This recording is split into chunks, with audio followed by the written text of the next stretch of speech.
Hello and welcome to Scene Southeast for the very last time. We're leaving you after 17 years, but I promise you this is not going to be a tearjerker. The mix, I hope, will be as warm, friendly and informative as it's always been. Now, Poland, of course, has been occupying the headlines, and tonight we get an eyewitness account of what's happening there from a Kent man who got out just 24 hours ago. Now, this scene may look Polish, but this is the Sussex that Donald Dougal discovers in the grip of winter. And we look back at some of the landmarks in the Scene Southeast success story. The sport and leisure news, that of course comes from Malcolm Mitchell and Jill Cochrane. The weather, who else? Will come from Trevor Baker. But we start with the regional news, and tonight that's read by Veronica Charlwood. The hunt is on at Southend for three men who robbed a bingo manager of £4,000 last night. Mr. Henry Barwell was tied up and threatened with violence until he handed over the keys to the safe at Olympia Bingo on the seafront. He's not hurt, but it was some time before he struggled free to raise the alarm. One of the raiders spoke with a Scots accent. Police now believe that the armed man who robbed a supermarket in Brighton last night was also behind another raid at Southwick the previous day. In the Brighton raid, a man armed with a shotgun forced a security guard to hand over £10,000 outside the Fine Fare supermarket in London Road. The previous day, £15,000 was taken from a bank at Southwick. And police in Kent say they're now convinced that two men were involved in yesterday's raid on sub-post office at Northbourne near Deal. One of them threatened the postmistress with an axe, the other drove the getaway car, a stolen white Ford Escort. The Central Generating Board say their nuclear reactor at the Dungeness B power station should be producing electricity in 3 months' time. That's about 11 years behind schedule, as Steve Clark reports. The generating boards say they've now finished loading the reactor with plutonium fuel. Tests should start after Christmas, and it's hoped the number 1 reactor will be contributing to the grid by next March. By then, the station, plagued by technical problems for the best part of a decade, will have cost more than £500 million. Work is still going on to finish the number 2 reactor, but the generating board say this too is now facing difficulties in construction, and it could be some time for power. Once they're both working, though, they'll make a significant contribution to the national grid. 1 reactor on its own could produce enough electricity to light up a city the size of Birmingham. Anthony Wilde, the man arrested last week after an 8-month search by Sussex police, faced a new charge when he appeared before magistrates at Hove today. Wilde, who's 35, was accused of taking part in an armed robbery at a supermarket in Cheltenham last April. He's already been charged with attempted armed robbery at a supermarket in Brighton. Wilde, of no fixed address, was removed in custody. The Sussex Chief Constable, George Terry, has denied suggestions that his plans to disband the county's radar speed detector teams will lead to a free-for-all on the roads. He says traffic patrols will take over the job. It means only this: instead of having a team of officers operating radar, and not operating traps, may I say, but making it quite overt when they're carrying out this work, instead of those, the traffic patrols, directed, as I've already explained, properly to the areas where they can do the most effective job, where the need is greatest, they will use the radar equipment. So to the public, please remember, speed kills, and we shall still be doing the same thing as we always have done, trying to curb it. And for those offenders who seriously commit excess speeding, they will be dealt with just the same. The cockle fishermen of Southend and Leigh-on-Sea say they're threatened with bankruptcy because of a new ruling by the Port of London Health Authority.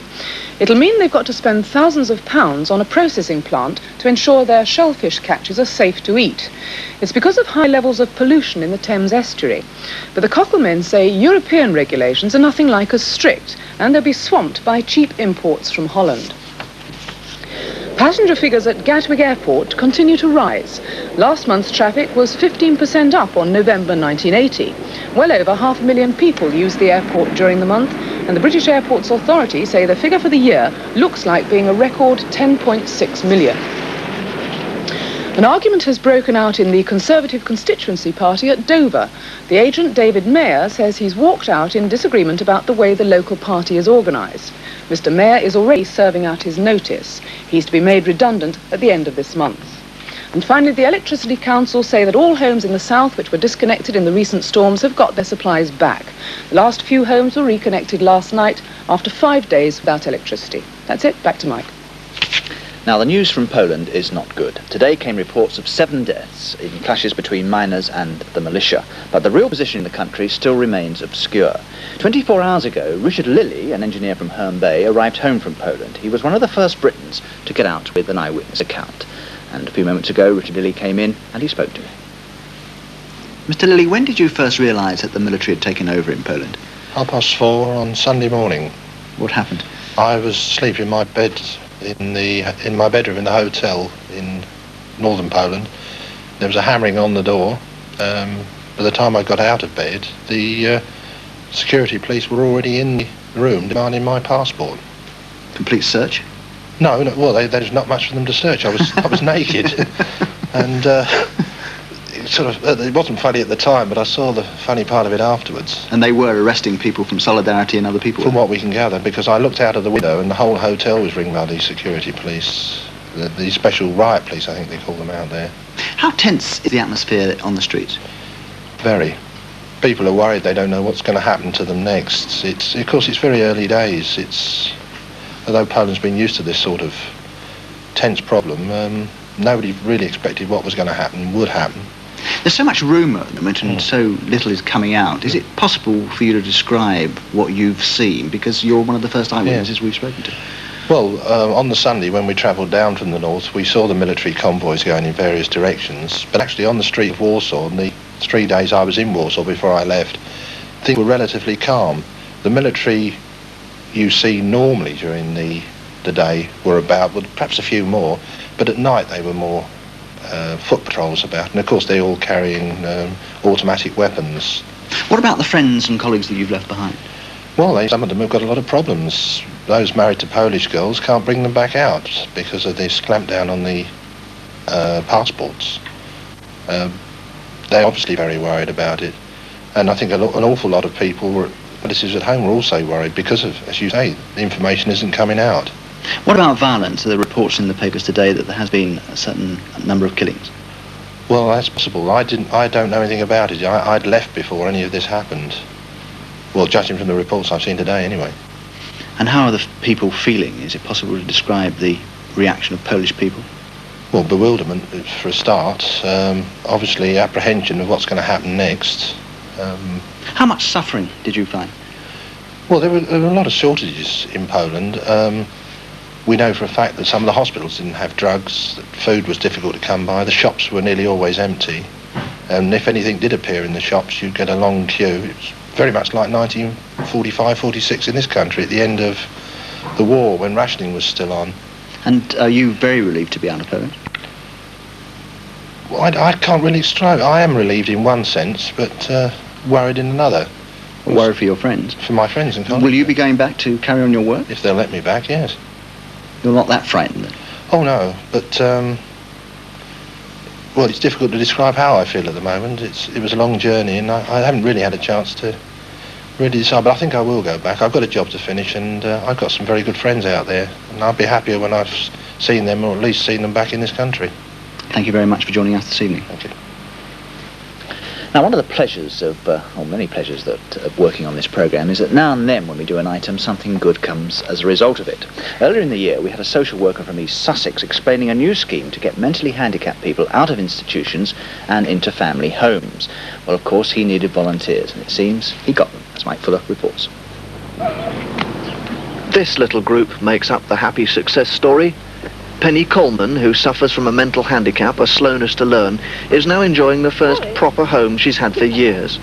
Elaine Blackmore, who joined the social services scheme to share her little house near Buxted with Penny, and Elaine's daughter Lucy, who gets as much out of life as any bouncy 6-year-old.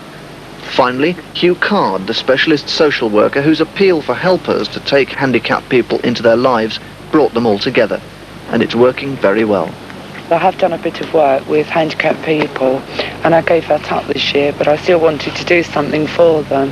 I had a spare room in the house, and I felt that somebody could make use of it. It must be difficult, because I know you're the best of friends now, but I mean, at the time, of course, you're total strangers. Was that difficult?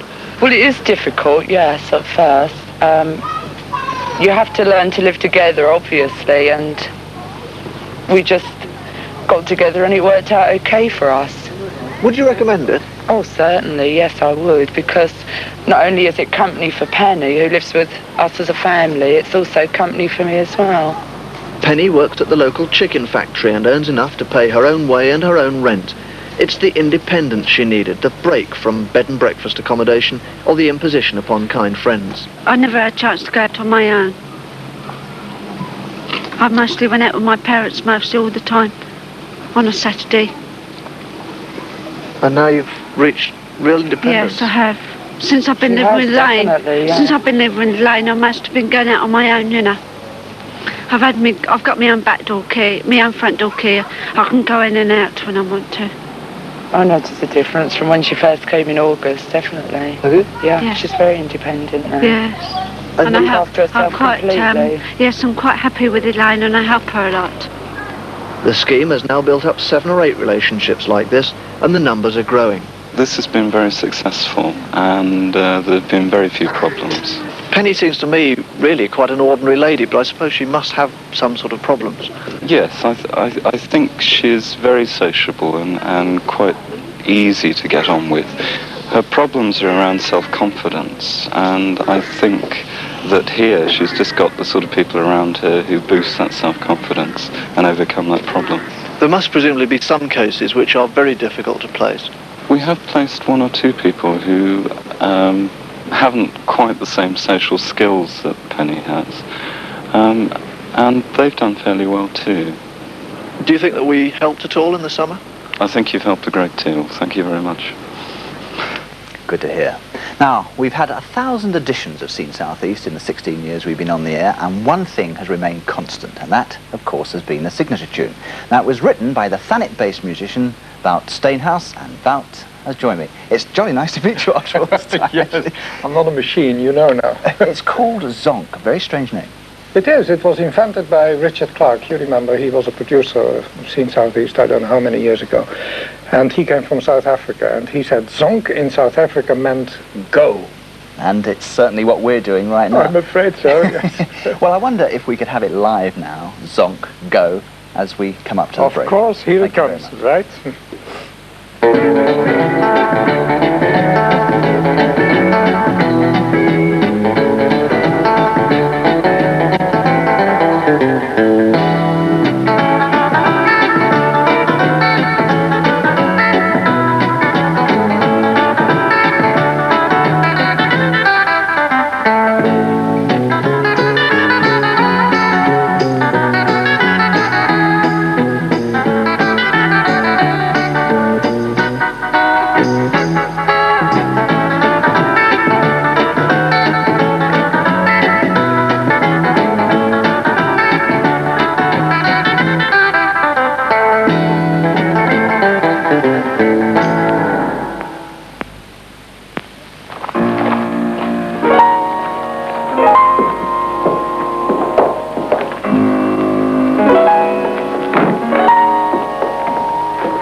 Oven chips taste just like your deep fried chips.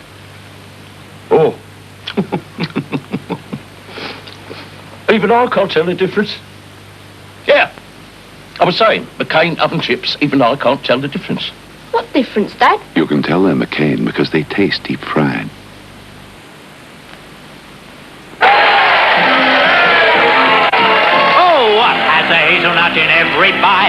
thick milk chocolate for your delight. Nougat and caramel, golden light, and don't forget the hazelnut in every bite. Delicious topping, full of hazelnuts in nougat, caramel, and thick milk chocolate. And don't forget the hazelnut in every bite. Topping, a hazelnut in every bite. Everyone enjoys a night out. Thanks to Barbican, the alcohol-free lager, so can I. It's brewed as a lager, it looks like a lager, and it tastes like a lager, but without the alcohol. It's great, man. Enjoy life. Enjoy Barbican, the alcohol-free lager. Need my liberty, must try liberty. No one says you have to stay. Break out liberty, no doubt liberty. There's no time like today. Liberty, liberty. Liberty, the new fragrance from Yardley. Take it. Liberty. Fresh face, Fresh mouth, strong teeth, strong gum. Feel the SR tingle. Regular brushing means SR's fluoride strengthens teeth against decay. Plus, SR's own anti-plaque ZCT helps protect gum edges where plaque collects. The SR tingle for healthy teeth and gums.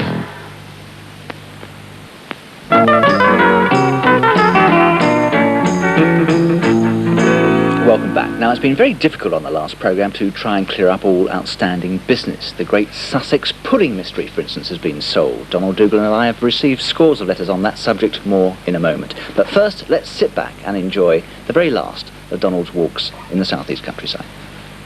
Well, obviously a great many people have helped me in my explorations over 10 years.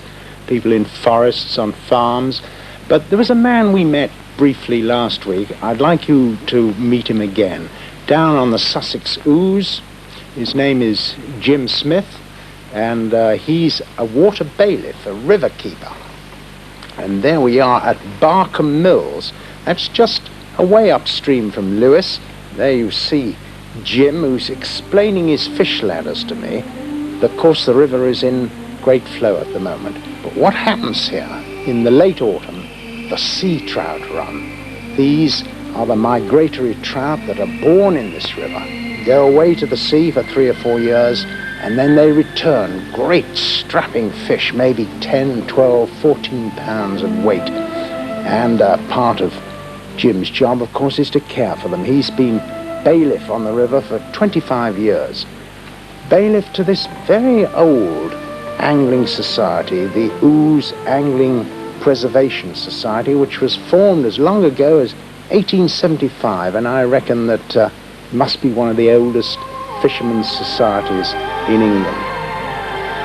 Well, I don't need to tell you that we're in the grip of winter here, but as I've always said, every season has got its beauties, and the riverside to me is very beautiful now. This is the time it has its appeal. And here was the old toll road, the original toll gate on this bridge.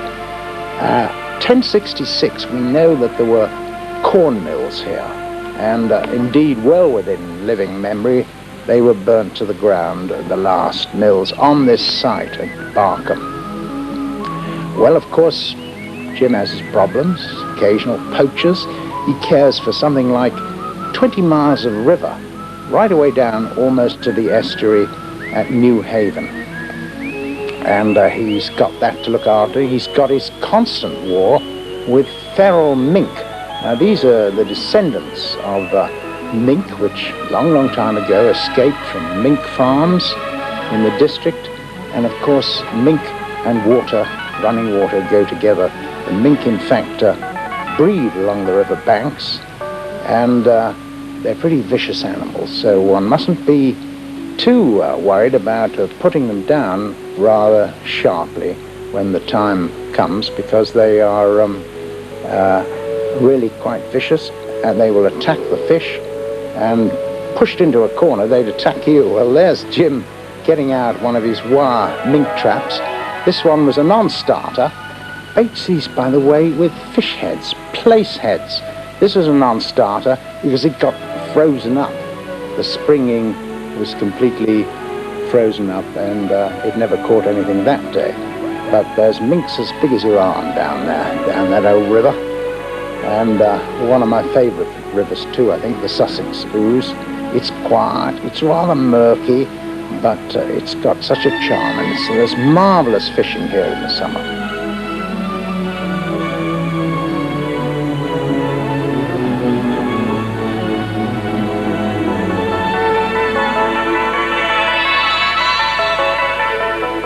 Well, it's been great walking with you for a long time.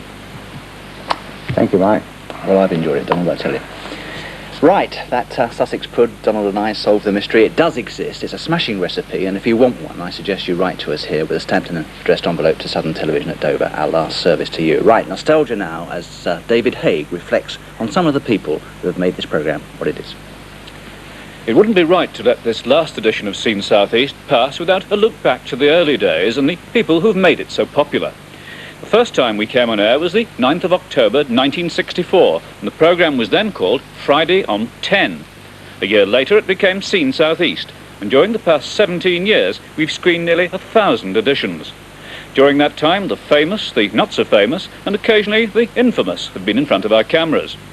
We've worked in exotic locations like this piece of waste ground, just the place for a group of Austrian folk dancers. Television's endlessly inventive.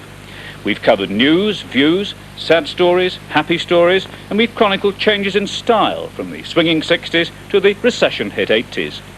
Some of the people who made those early programmes are still with us, like Jim Smalley, our top lighting man. Celebrities of all shapes and talents have been part of the entertainment. Lenny the Lion was a popular visitor in the early days. And these three lads made songs like Lily the Pink, top of the charts. If you think two of them looked like Roger McGough and John Gorman, you could be right. And there was a young fella from London who dropped in one day. I wonder if he ever made it to the top. Well, that was David Haig, of course, looking back, and now the most enduring star of them all, the man who's our longest-serving member of the on-screen people. Here he is, 16 years ago, introducing Sports File, and here he is doing the same job and looking, well, perhaps slightly older, but certainly more distinguished. It's working with people like Mike. Right, Bowl, we're going to start with the football programme, and once again it's been severely hit by the weather. Matches off all over the place, and that's drawn an angry response from the Southern League Secretary, Bill Dello. He says decisions to call off matches so far in advance is absolute nonsense. A referee of many years' experience, he said he would never allow a match to be postponed the day before. They just don't seem to want to play these days, he told me. Well, he particularly singled out Leeds calling off their game with Brighton at the Goldstone Ground tomorrow because they've got several players off with flu. They've plenty of other players, he said. Well, there will be football at the Goldstone tomorrow, with Brighton playing a friendly with Luton. The Southend's third division visit to Burnley is off. No game for Gillingham tomorrow anyway, but they'll be attempting to stage their FA Cup replay on Monday against Barking at Priestfield. And they'll be strengthened by the return of defenders Steve Bruce and John Sharp after suspension. And now the FA Trophy games, Maidstone's match is off. They'll try to play that on Wednesday night. If that fails, it'll be on Monday, December the 28th, with an afternoon kick-off. Gravesend's visit to Epsom and Newell is also postponed. That's now on Tuesday. And there'll be a morning inspection for Dover's visit to Tooting and Mitcham. In the Alliance Premier League, there's an inspection at Dartford tomorrow. And at Southwood Park, Ramsgate's players have been trying to clear frozen snow to give their Southern League game with Ashford a chance. Well, some good rugby matches in prospect over the weekend. That's if the ground allows them to play. Tomorrow's fixtures include some home games for Brighton, Canterbury, Crowborough, Deal. That's a derby with Betsanger. And for East Grinstead, Hastings, Haywards Heath, Lewis and Thanet. And Kent Cup games scheduled for Sunday see Canterbury at home to Brocklians, Betsanger entertain Sidcup, and Ancorians facing the might of Blackheath. Well, Chile anglers could be rewarded with some warming Christmas cheer in a couple of competitions on Sunday. They're at Deal Pier from 10 to 4, and the Broadstairs Vikings competition is on the beaches and piers between Ramsgate and Margate. Well, it's a busy weekend for Ashford athlete Julie Rose. Tomorrow she's aiming for her 5th county title running when she competes in the Kent Women's Cross Country Championships at Cobham Hall School. And on Sunday she has her sights set on an England vest when she runs in an interleague match at Hendon. And we wish her luck. Badminton on Sunday, Kent, last season's beaten finalists, take on Surrey in this year's inter-county competition. It's being played at Folkestone Sports Centre and some of the country's best players are taking part. Now here's someone else who's good with a racket, or at least making one, Jill Cochran. Well, we do all wish you a merry and a happy Christmas in traditional style with music and entertainment. Tonight, Dick Whittington is with the Playmakers at Beltinge Memorial Hall, and the Marlowe in Canterbury's Babes in the Wood starts tomorrow. Blinkin' Father Christmas tomorrow morning at 11:30 in Friars Walk, Lewis, is reported to be suitable for children and adults between the ages of 3 and 99, so that includes most of us. While tonight and tomorrow, Toad, Ratty, Mole and Badger are just some of the A.A. Milne characters at St Mary's Hall in Whitstable. And the more modern favourite, Paddington Bear, will no doubt be eating marmalade on the stage of the Granville in Ramsgate.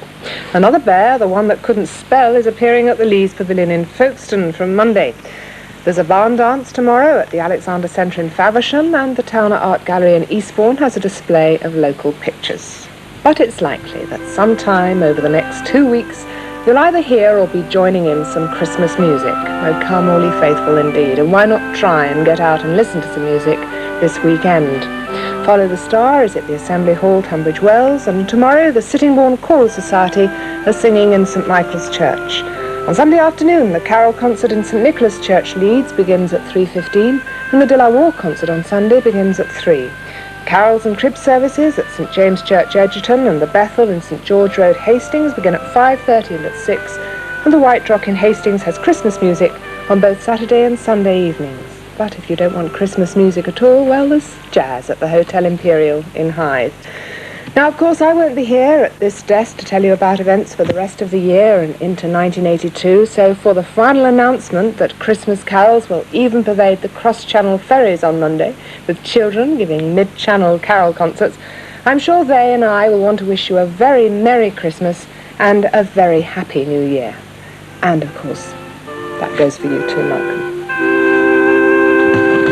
Thanks, John. Well, that's it. Time for me to close Sports File. I've enjoyed being with you. Hope you all have a wonderful Christmas. Mike?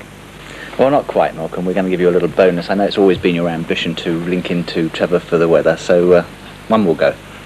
I'm absolutely staggered by his generosity. All I can say is that it's been absolutely freezing cold here all day. What we really want to know is whether we're going to get any relief at all from this perishing weather. Trevor has the answer. I'm sorry to say, Malcolm, there's not the slightest hope of any relief this weekend. It's going to stay very, very cold. But apart from that, it'll be reasonably pleasant because the sun will be shining most of the time during daylight, and there's little, if any, snow about. If there is any snow, it'll be in the form of a few showers tonight and tomorrow.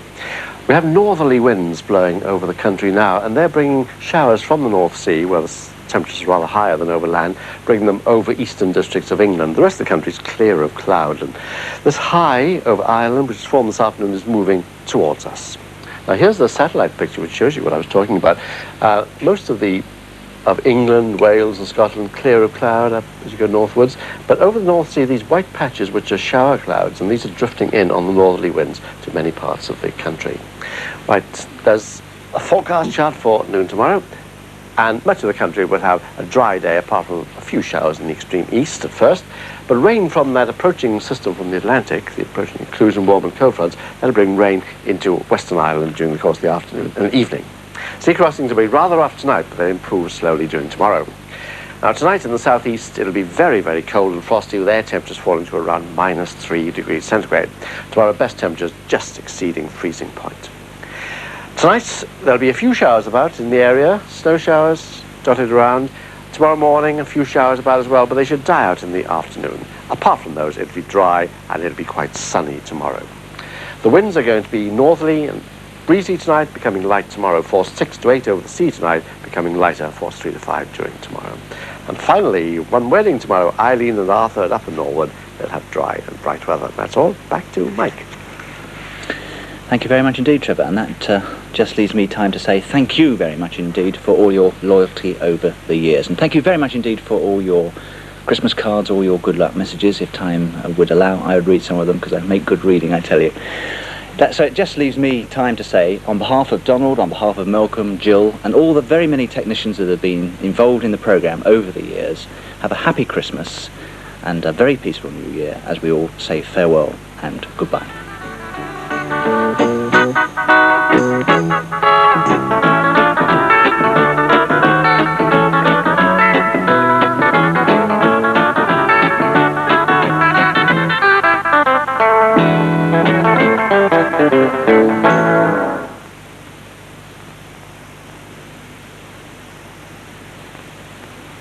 3966, take one.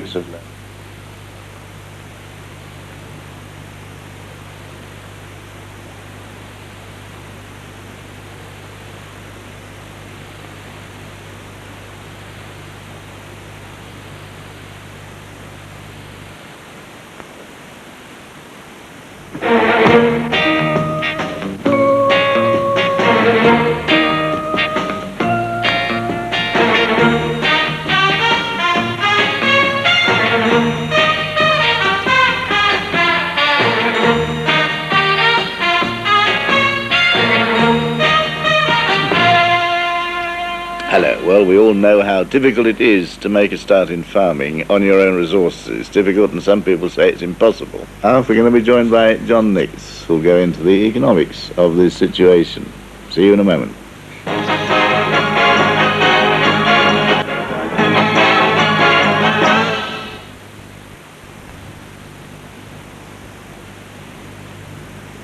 Southern Dover Farm Progress, making a start program part 2, VTR 3966, take one.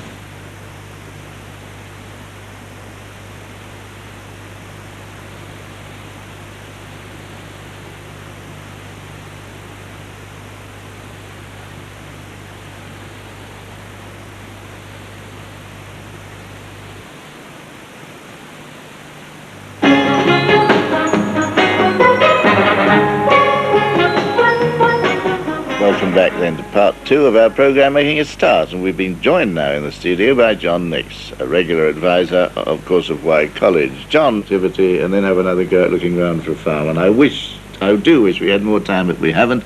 I've got to say goodbye to you now. We shall be back next week looking at the problems of the apple industry.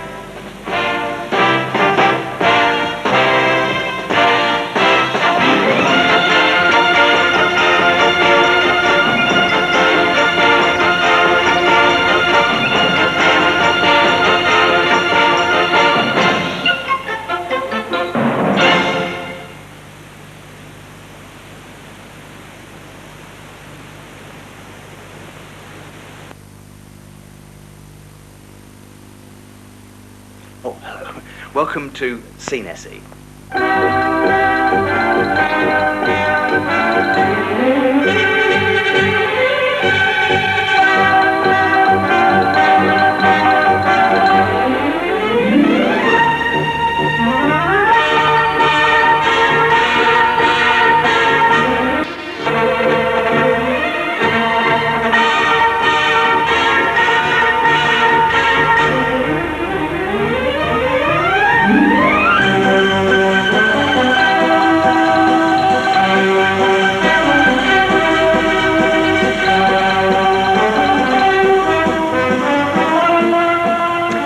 Very busy programme for you tonight. We're starting off with our action man, Max Legrand, the man that always makes a right of himself. Yes, Max Legrand, and here he is with this week's edition. I myself prefer green.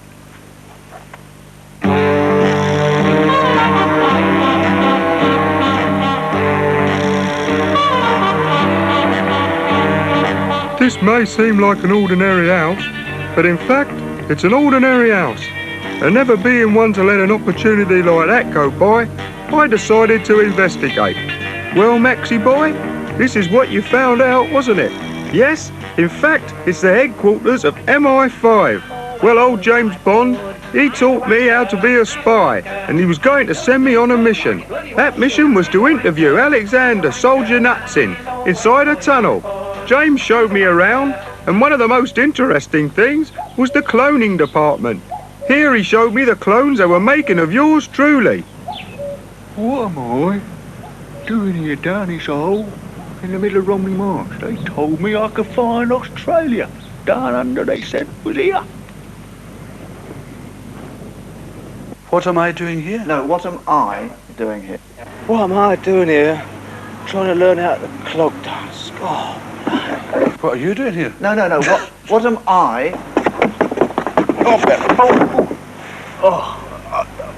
I broke my leg and my arm, I think. Oh, blimey. Don't know what I'm doing here at all. We'll do it step by step. What am I? What am I? What am I?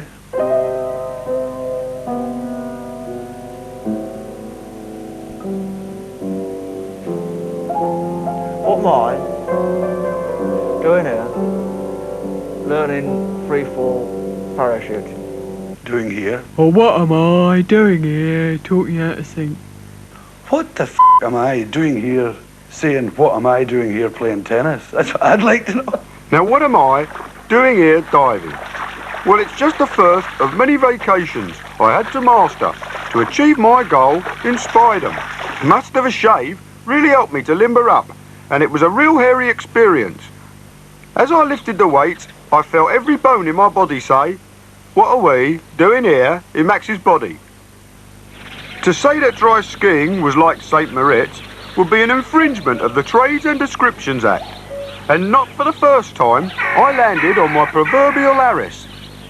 Well, I always thought of myself as a slippery customer, but I must admit, I did think, what am I doing here, being picked up? Now steady on, girls, or I'll really be going to the dogs. Well, the dogs really could run, because unlike humans, they have 4 legs. There was no time to feel plum tucked or even think of a cliche.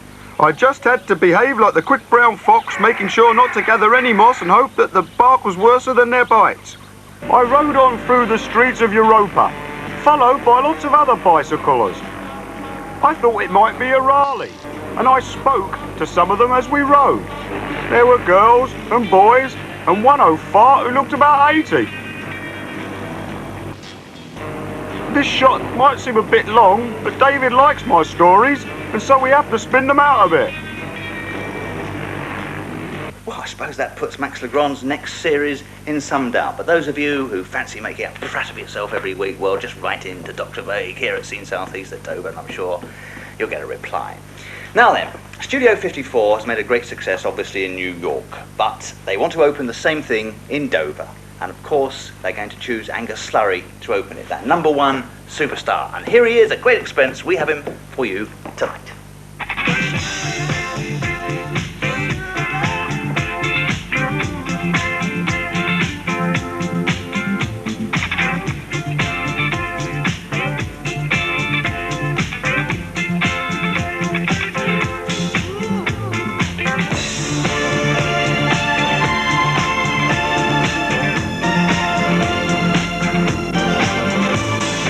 If you want my body and you think I'm sexy, come on sugar, tell me so. If you really need me and you really need me, touch me sugar, let me know.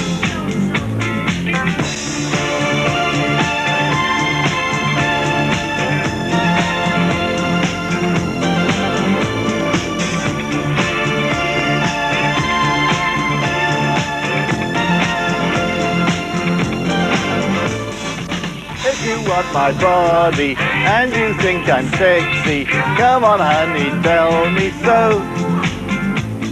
If you want my body and you think I'm sexy, come on sugar, tell me so. If you really need me, my little name is Sexy, just reach out and touch me now.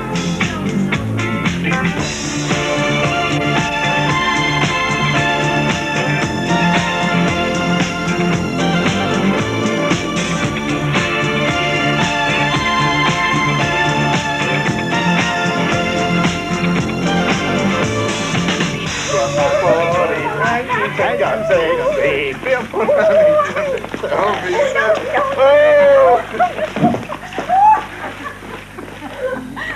If you want my body and you think I'm sexy.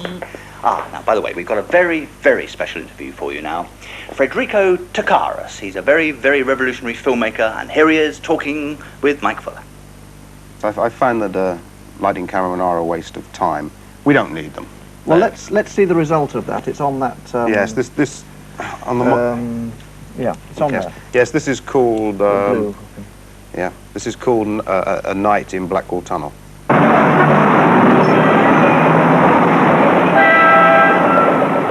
Yes, well, that's very moving. Very moving. Did anybody go and see it? Was it good box office?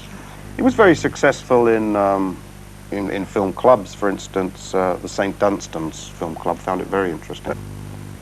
Who are your main influences in filmmaking, Federico? Oh, many. Arnie Wilson, Cocteau.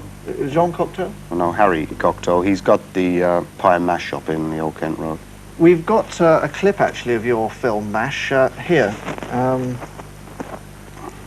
That's a very short clip, of course. No, in fact, that's the final cut. Ah. Yeah.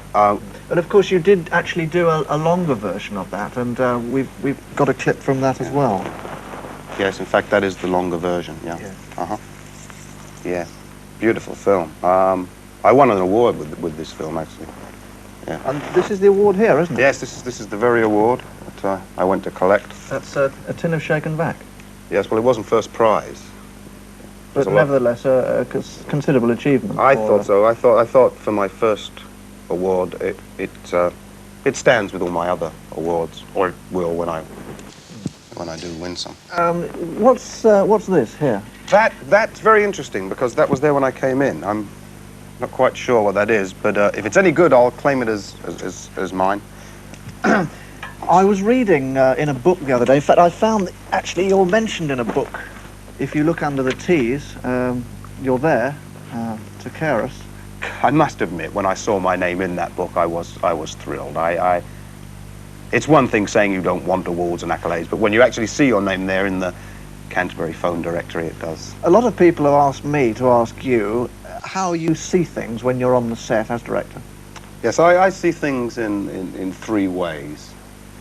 I see them through my eyes and through one of these. What's that?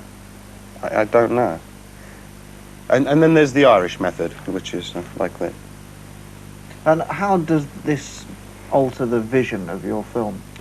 Well, some of them are almond-shaped, some of them are round, and some of them are oblong. Well, we've got your latest film on the blue thing there. Perhaps we could just have a look at that. Yes, this is a film I made about peace, because I think there's a lot of peace in the world today, and I thought it should go on record. It's called World Without Love.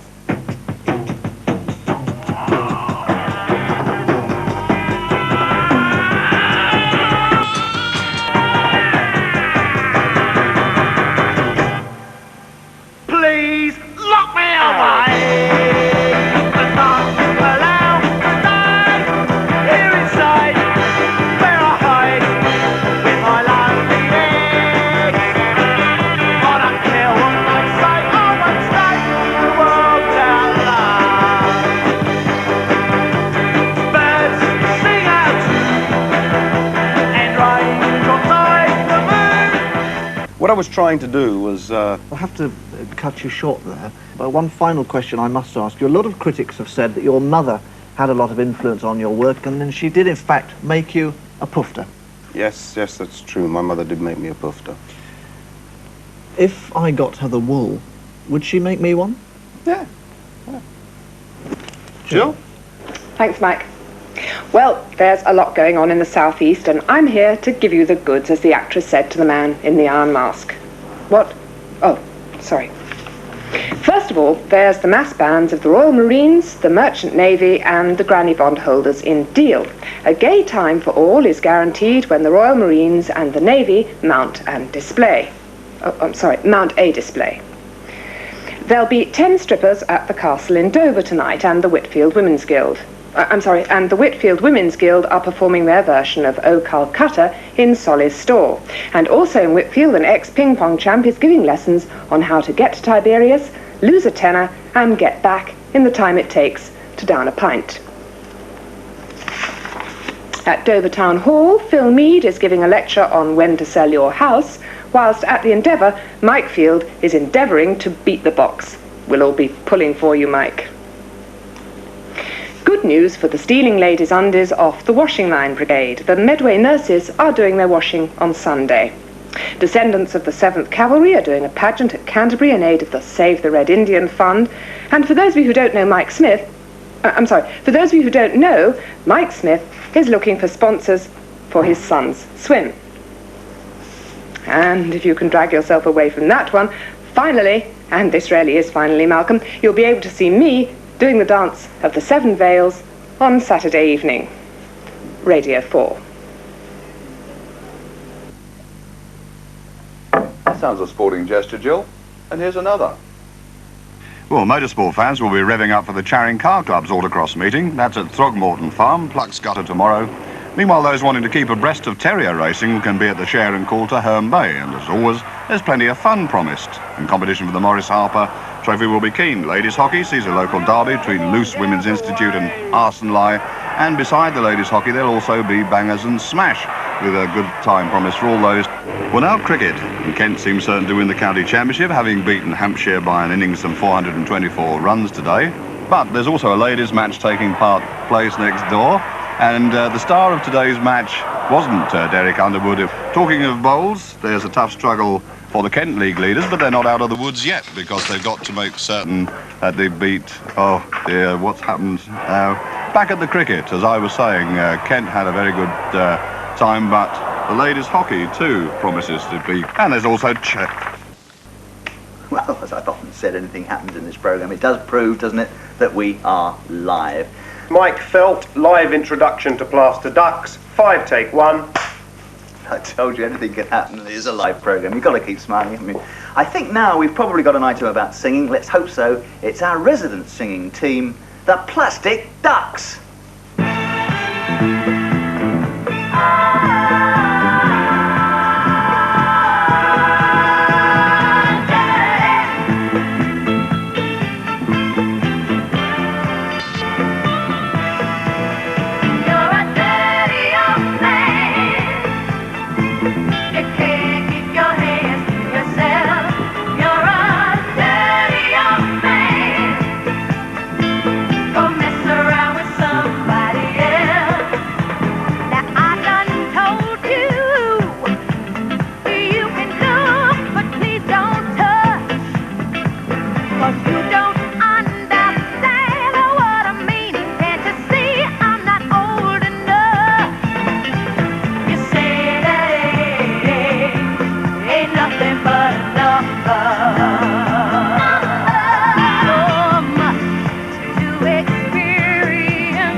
Now, I understand you yourself particularly like cocks. Well, there was one occasion outside Gatwick.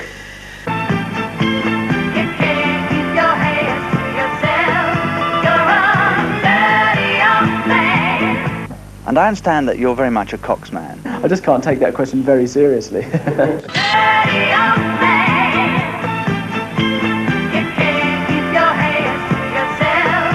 You've had a long love affair with the cocks.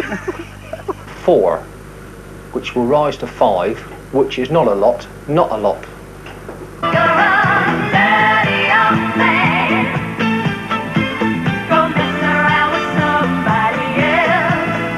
What was in your hole? Many members of the choir have experienced it. It does look extraordinarily big. I would imagine you could probably get half the population of Dover down there.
Where?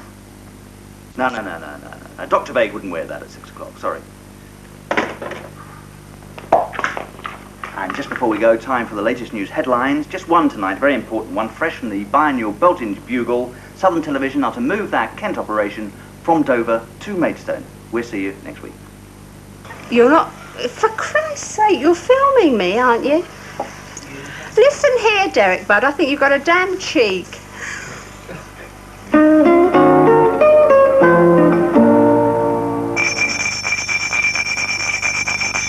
Ha! That's better!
that?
I'm from the Saturday Banana, and I'm going to want some of you to play Runaround. Is there anybody here who wants to play Runaround?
Viva Jupiter!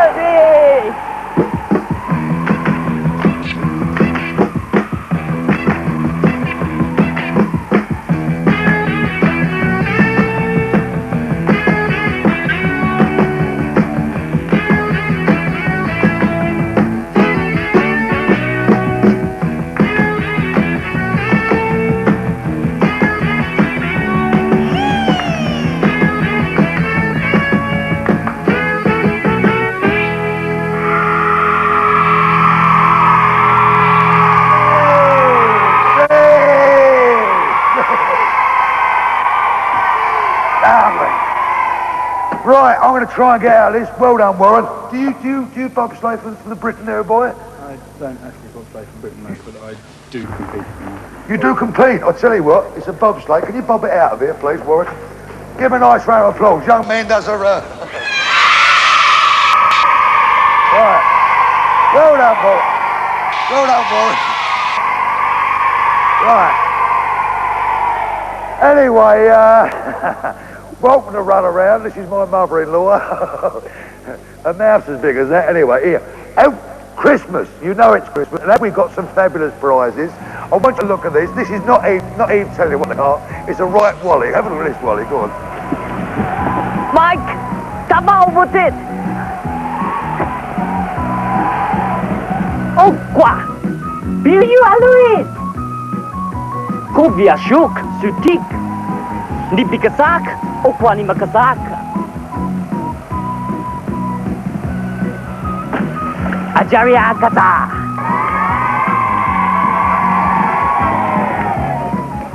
Televisa! That's enough of that Televisa. Oh, yes, man. Welcome to the Christmas run around. Tell you what, can't play the game without kids. Wonderful children today with wonderful skaters. My. Where are they?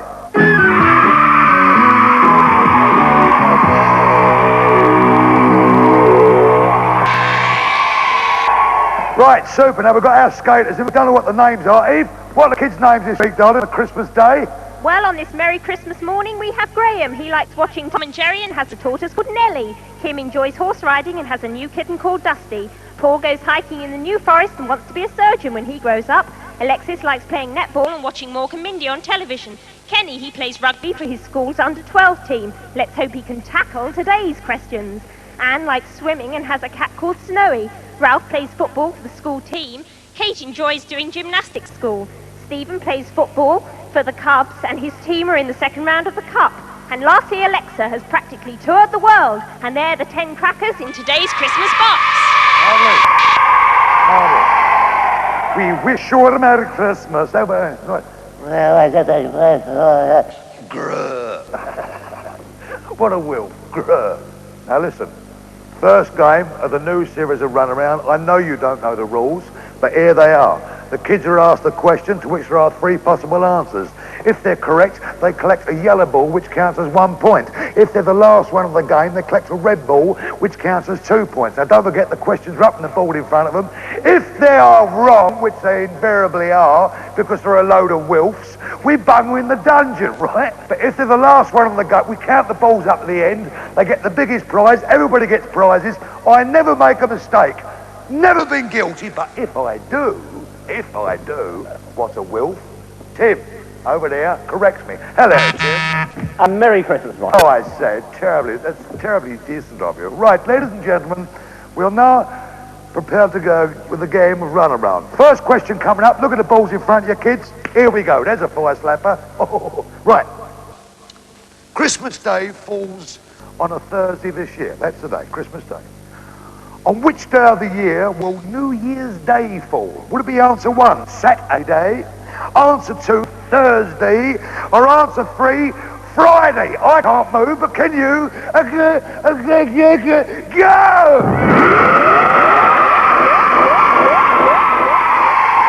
Run around, and now, who knows who we are? Oh, we've only got 1 wrong. Never mind, darling. Skate over to the dungeon. We'll get you out by New Year's Eve.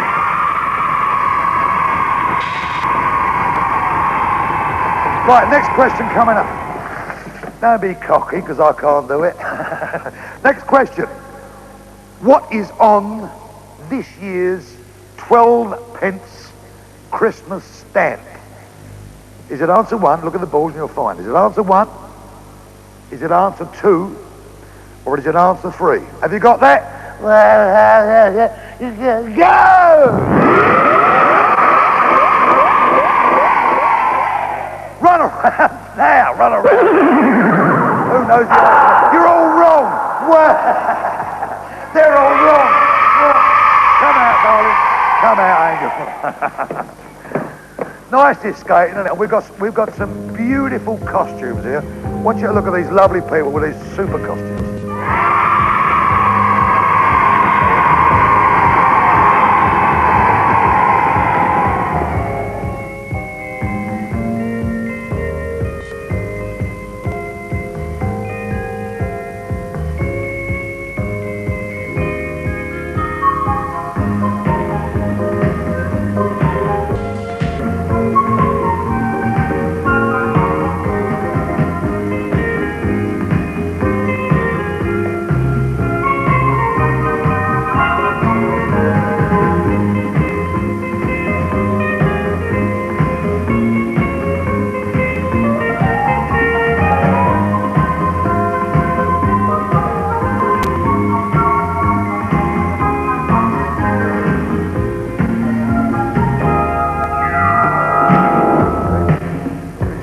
Over there, just lovely, just delightful. The costumes are absolutely marvellous. John Neal, nice to see you, John. Nice to see you, mate. Can you give us an idea what this is all about? They're super costumes, aren't they? All these beautiful costumes come from the wardrobe of our show at Bournemouth, Ice Follies, which we present every year, right through the summer. Yeah. Seen by Through the special summer? visitors, right through the summer. And that seems unusual, because I always like, thought that the ice shows were normally on the winter time. Yeah, well, perhaps they like the change of coming cold when they're out of warm. Why ever not? But anyway, it works. And every year we've got thousands of people coming to see it, and we've been doing this now since 1931, and with full-scale shows in 1933. Really? Quite a long time. Yes, and these girls are nearly all but two are from my show, and they've started in Korea, and they sometimes go all over the place. Girls from our shows have gone all over the world skating, and some of them are very fine skaters. I've It's a bit got different to see on that, because we watched him in this afternoon. Actually, we've got some other costumes, haven't we? Some other costumes to come in. Yes, we've got something else to come in. Can we just see these Yes. other ones? Yes.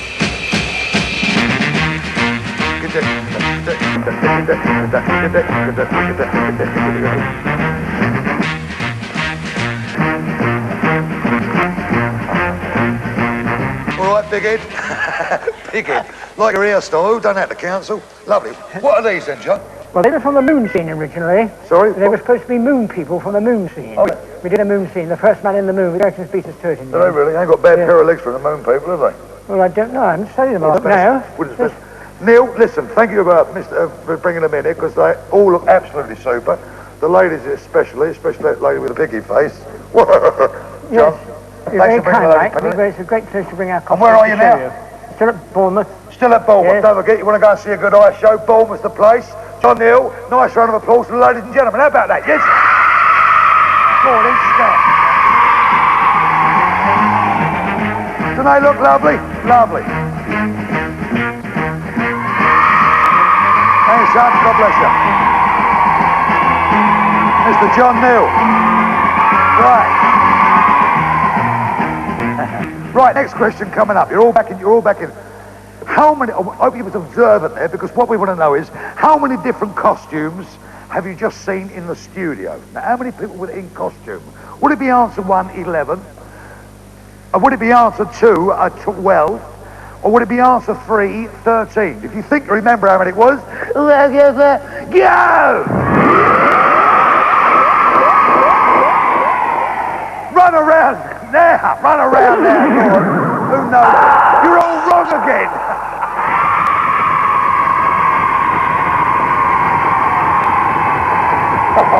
They're all wrong. What a Christmas day this is turning out to be, isn't it? Anyway, next question coming up. Under which plant do people kiss at Christmas time? What plant will they kiss that night? Will it be answer 1, mistletoe, answer 2, ivy, or answer 3, holly? If you know the answer, yo!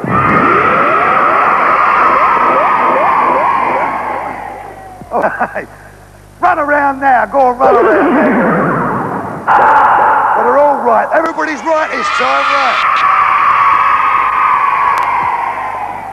Well done. I think you're all following each other. Got a young lady, super skater, and a lovely looking girl. Nice round of applause for Miss Ruth Lindsay coming in one.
This is Ruth Lindsay. Ruth, I understand. I mean, when we had to talk a little bit, Was you a champion? You won a championship of some sort? Yeah, I used to be British pair champion. British pair champion? Yeah. And who was your partner? Alan Beckwith. Alan Beckwith. Yeah. When you train for skating, I mean, do you train quite heavily? Yeah, well, I have to go in every day except Sunday. You work, so you skate every day. Now, how many hours a day do you skate? About 4 to 5 on the ice, then I do some off the ice as well. Yeah, off the. So when you're going for a competition, how many different sorts of what do you call it? Exercises are there? Oh, well, there's the compulsory figures which you do first. Yeah. Then you do a short program where you have to do set element. Yeah. And then a long program where you just do your own thing with. And what do you consider the hardest? I think the compulsory figures are the hardest. They are the hardest. Yeah. Do you diet at all to keep your weight down, or just do you like, because skating keeps it down?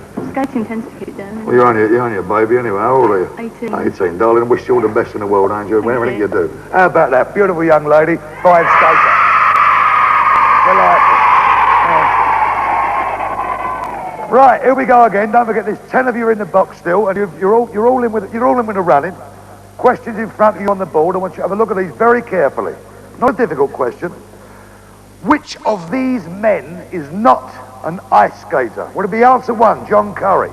John Curry, wonderful person. Answer 2, Jack Nicklaus. Or answer 3, Robin Cousins. Do you know the answer? You go! Run around now, run around now. You're all very right, aren't they clever? Oh, I love clever people. Right. Why are you always last one back and first one out? Can you hear me with that balaclava on? Here we go, right. Who is the patron saint of children? And it ain't me, that's for sure. Would it be answer 1, St. Patrick, answer 2, St. George, or answer 3, St. Nicholas? Have you got that? Oh dear, oh dear. Go!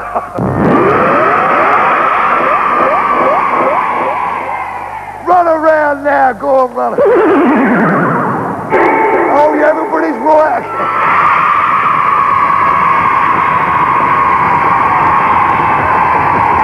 You may think this is ice, but you would be wrong, because we've got a gentleman over there by the name of Jürgen to tell you exactly what it is. Jürgen, what is this, old son? Well, it's made of plastic. Yeah. It really is fantastic.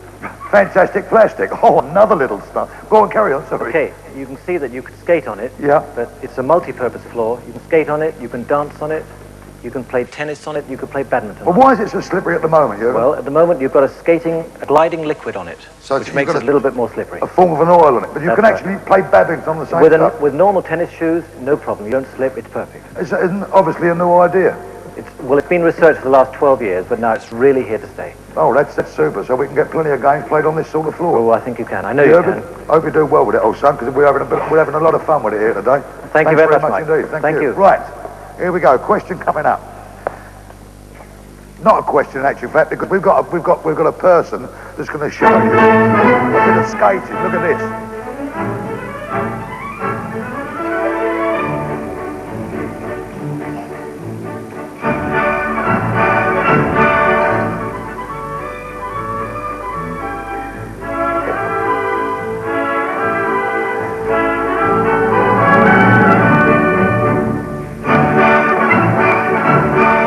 How about that?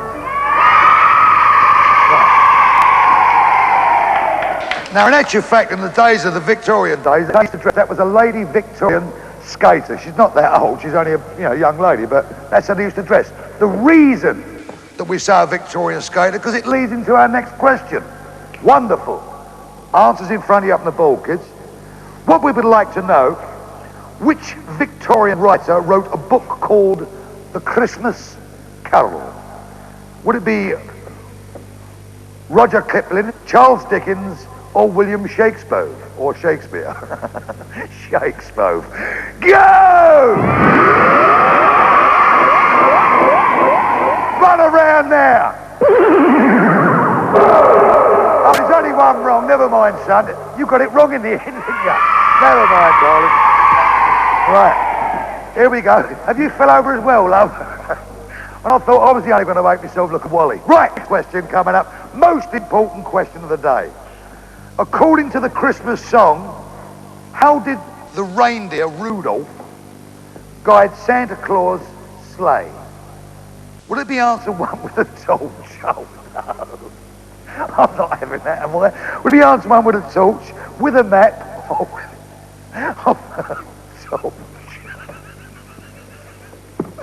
Or with his bright nose? Go.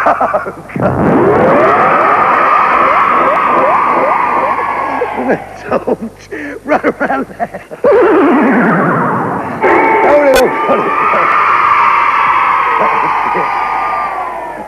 With a torch. I can't believe.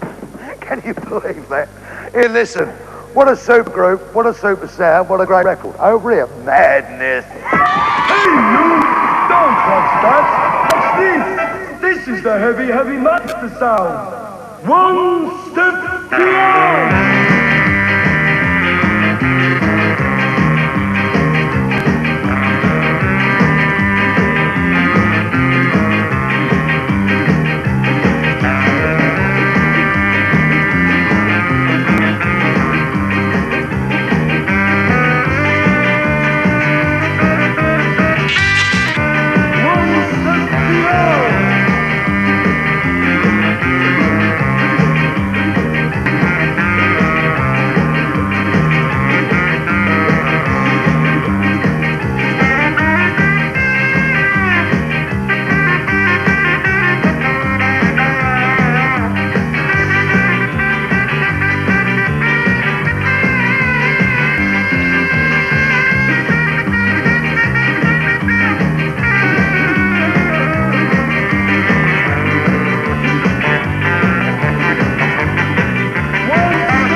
Me first time on the ice and all.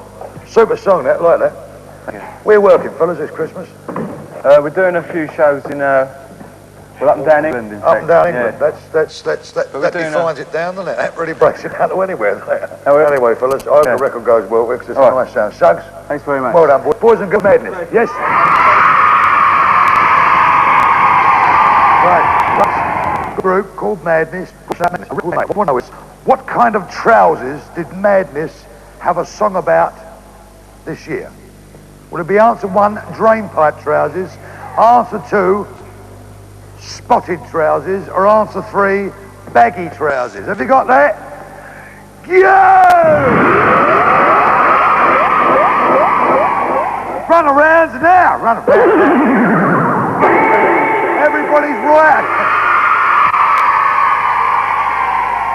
Right, next question. Well, golly and gosh. Now, we've got a situation here because I've been looking that we haven't had before. Do you want to come out of the dungeon, darling? We've never had this before. It's snowing again. Oh, for crying out loud. 6, 8, 8, 8. 3 with 8 already. Like to walk. 8, 8, 8. Everybody's got 8. We're going to have a tiebreaker. Now, you know what it means here? The first one to shout it out is our winner. Now, you've got to shout it out because no one will listen to you. Here it comes. Listen to me very carefully. How many letters in the word Christmas?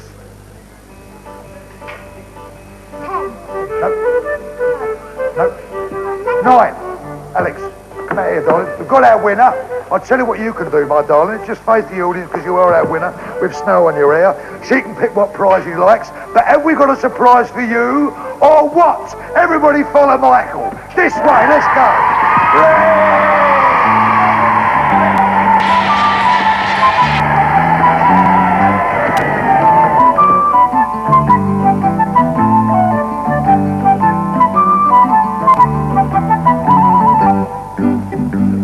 Come on, kids.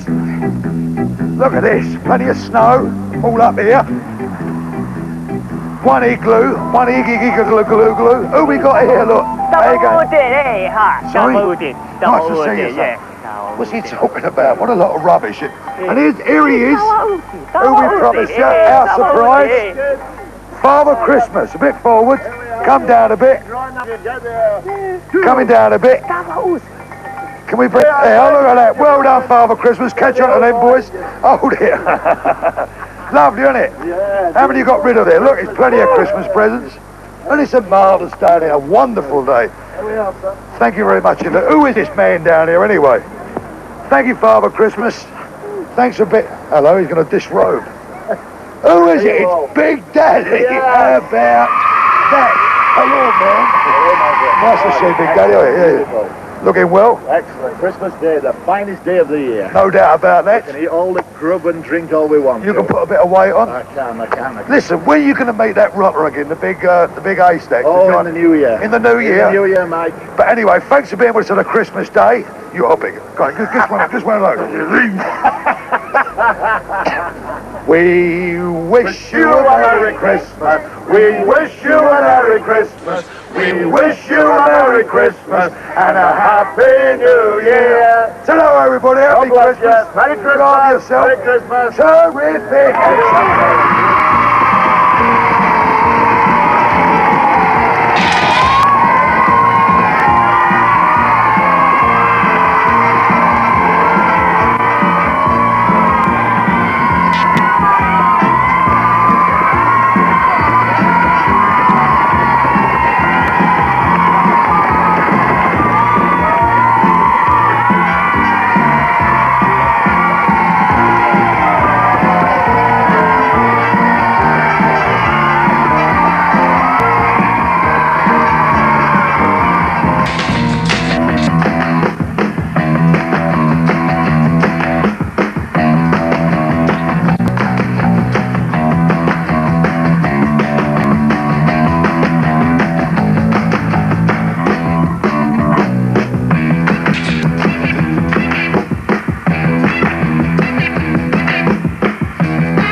Brighton bomb, police description of wanted man. He was spotted by a chambermaid. The council that got it wrong and ratepayers foot the bill. And it looks like another vintage year for English vineyards.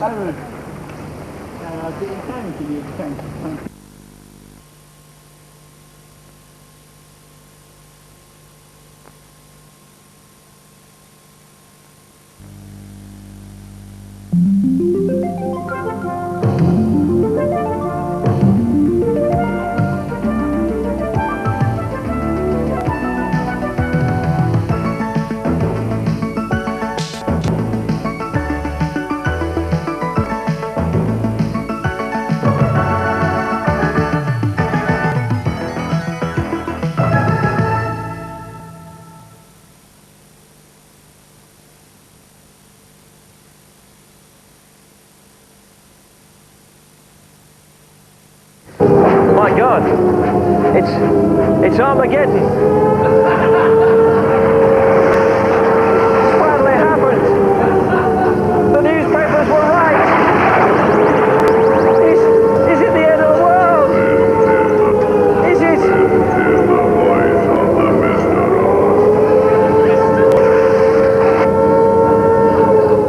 Is it the end of the world, or just the end of TVS?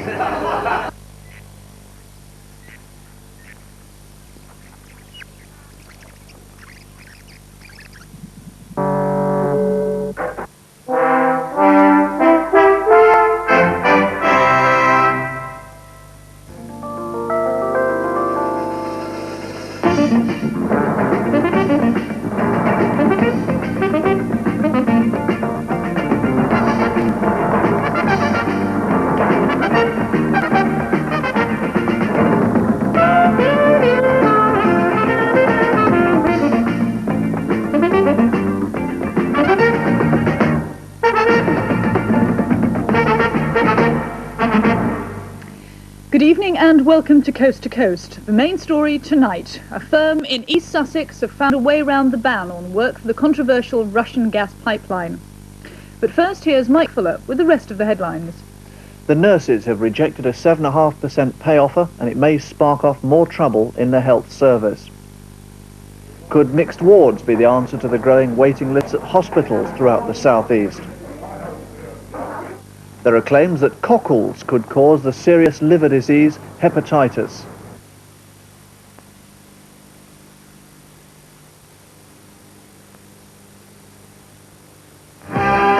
It's been hard work and more hard work building a brand new £17 million studio centre from nothing and doing it in under a year.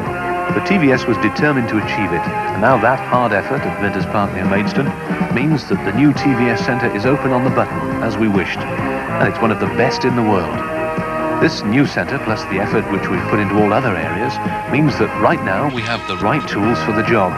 That job is to bring a better and better service on TVS for the South and South East.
Southern Independent Television, transmitting on the Chillerton Down and Dover stations of the Independent Television Authority.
gentlemen, if I might just have your attention for a few moments. It's come to the attention of the party organising committee that one of our number will be leaving us in the new year. This obviously is the Maidstone Studios Christmas party, but it does obviously present us with a fine opportunity to say goodbye and thank you to someone we all know, love and respect. Whether you've known him for a few months, or like the rest of us, very many years, I'm sure you'll agree with me when I say he's one of the nicest people in television to work for. So it gives me great pleasure to stand here and say the immortal words, you thought you were coming here to have a quiet night out with friends and colleagues, but no, tonight, Nigel Pickard, this is your life!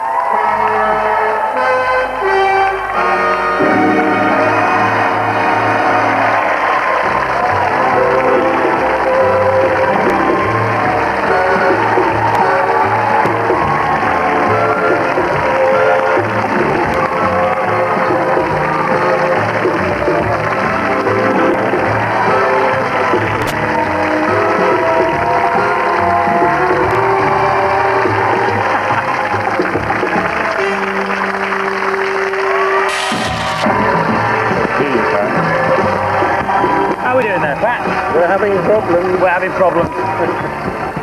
Shall I go? How many years have we worked here? Are we happy with that? Fine. Have a seat.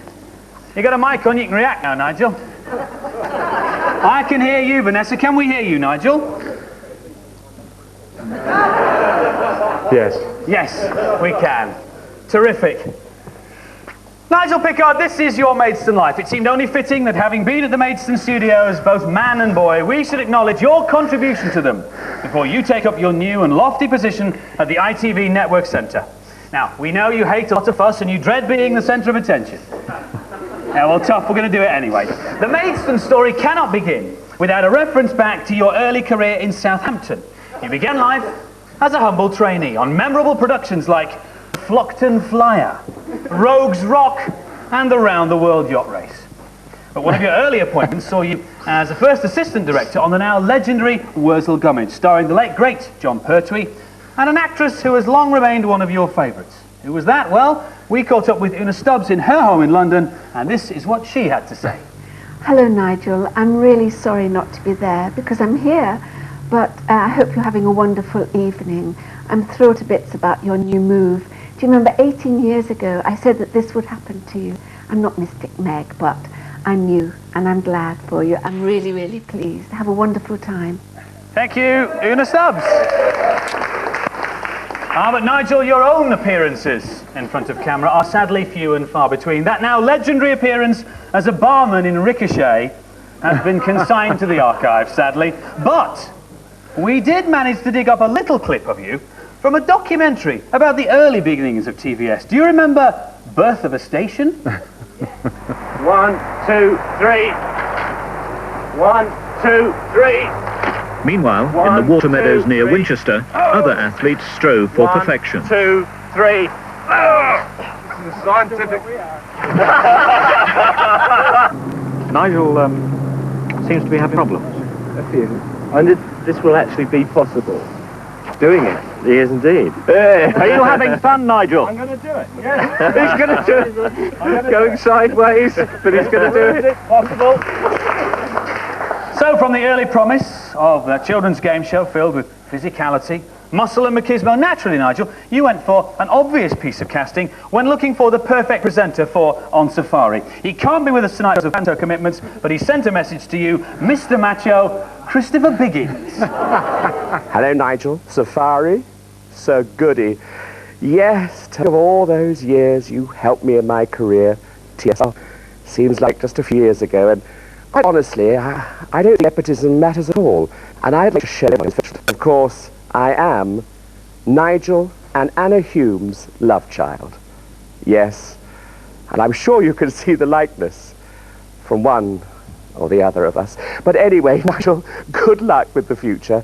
I do hope you have a great time, and remember all your old mates. I'm sure you will. And good luck, and have a fabulous night tonight. Bye-bye. Thank you, Christopher Biggins. was inevitable, Nigel, that in due course you would uproot and come to live and work here in Maidstone. Now, those early days at TVS were indeed heady ones, seeing you involved by this stage as a senior director on numerous productions, Do It, Dramarama, Talking Animal, and many others. The jewel of the children's department in Maidstone was a certain live Saturday morning show. And here tonight to pay homage to you are three of the stars of number 73, Mr. Neil Buchanan, Miss Andrea Arnold, and Miss Kim Goody.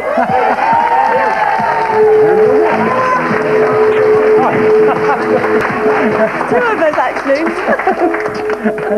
Tragically, Andrea can't be with us just yet. She's apparently stuck in traffic, but she'll be joining us later, I'm stuck. She was always late. She was always late. Neil, any particular memories of our Nige then? Careful. Controller. Controller, sir. Yeah, I always remember Saturday morning live, 10 years of it, and we were under stress on Saturday morning, and Nigel used to say to us, whatever you do, don't swear or your career is over. You must not swear. And in rehearsals the air was blue because we're creative people. And he said, don't take that on stage with you, whatever you do. And in 10 years, none of us managed to swear live on telly. No, none of us. No. However,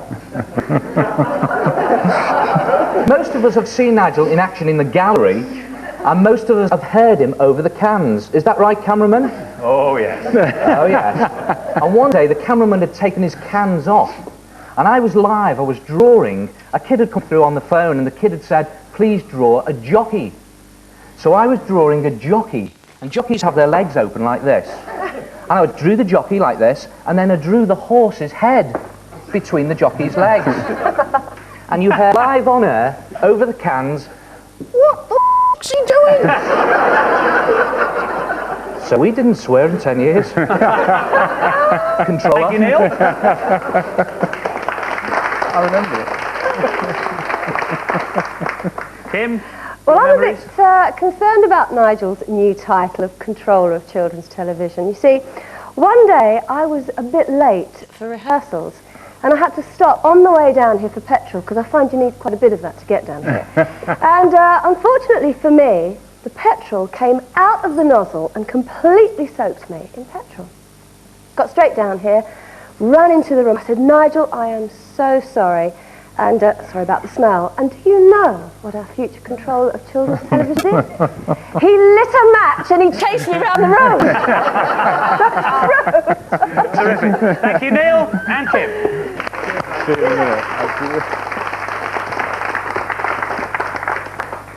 Pop that out of the way. Now, we considered long and hard, who and whom not, to invite to appear on this celebration of your checkered career. Much, Nigel, as Michael Kerrigan, Janie Grace and Colin Daly figured large in your life and were desperate to make an appearance, we had to be brutal. You know as well as anyone, Nigel, space in running order is limited. One person, however, we had to include, your governor through all this time, doyen of children's broadcasting, moral guardian of young minds for decades, and the woman responsible for giving the world the Teletubbies. Please say "eh-oh" to Anna Hume, OBE. I don't believe it. So Anna, we've heard some wild stories about Nigel. Was he indeed the thrusting Turk of TBS we might imagine him to be? Oh, yes, I think he was. But you see, I have to go back to the Southampton days before he became Maidstone man.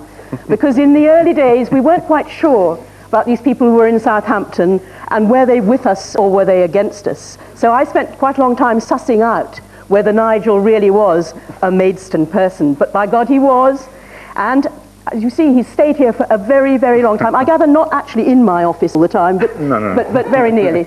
Now, the great thing that I remember about Nigel was that there were some of us who in those days were a little irresponsible, perhaps, for the senior jobs that we held.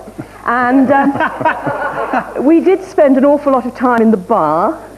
And there were one or two journeys by car with bottles of champagne in the back. And Nigel actually never got involved in all that.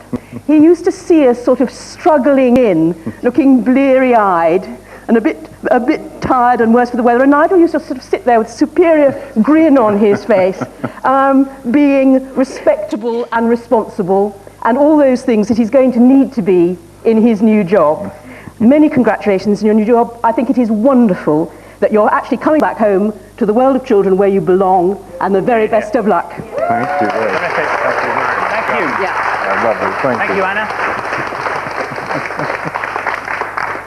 Nigel, one of the programmes you directed during this time was a game show.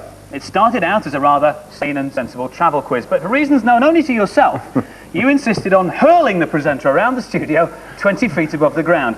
Fortunately for music lovers everywhere, he survived the experience, but was reluctant for obvious reasons to join us tonight. However, we caught up with him in London, and this is what he had to say. Ladies and gentlemen, David Kid Jensen.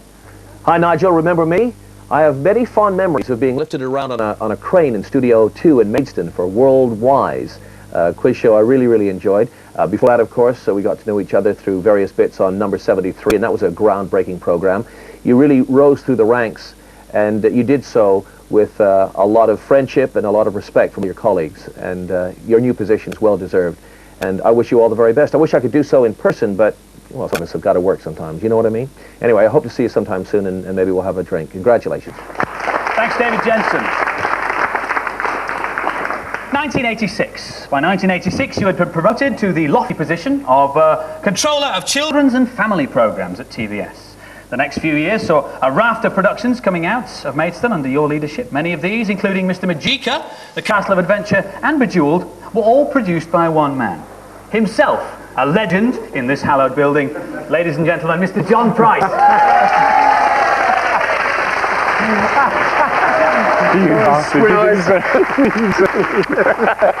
And there I was pitching to you yesterday. There's a commission on this, wasn't So, John, Nigel, Yes, he was. The thing about Nigel, he was such a fair guy and never forgot the crew. I know this sounds cheesy, but it is true.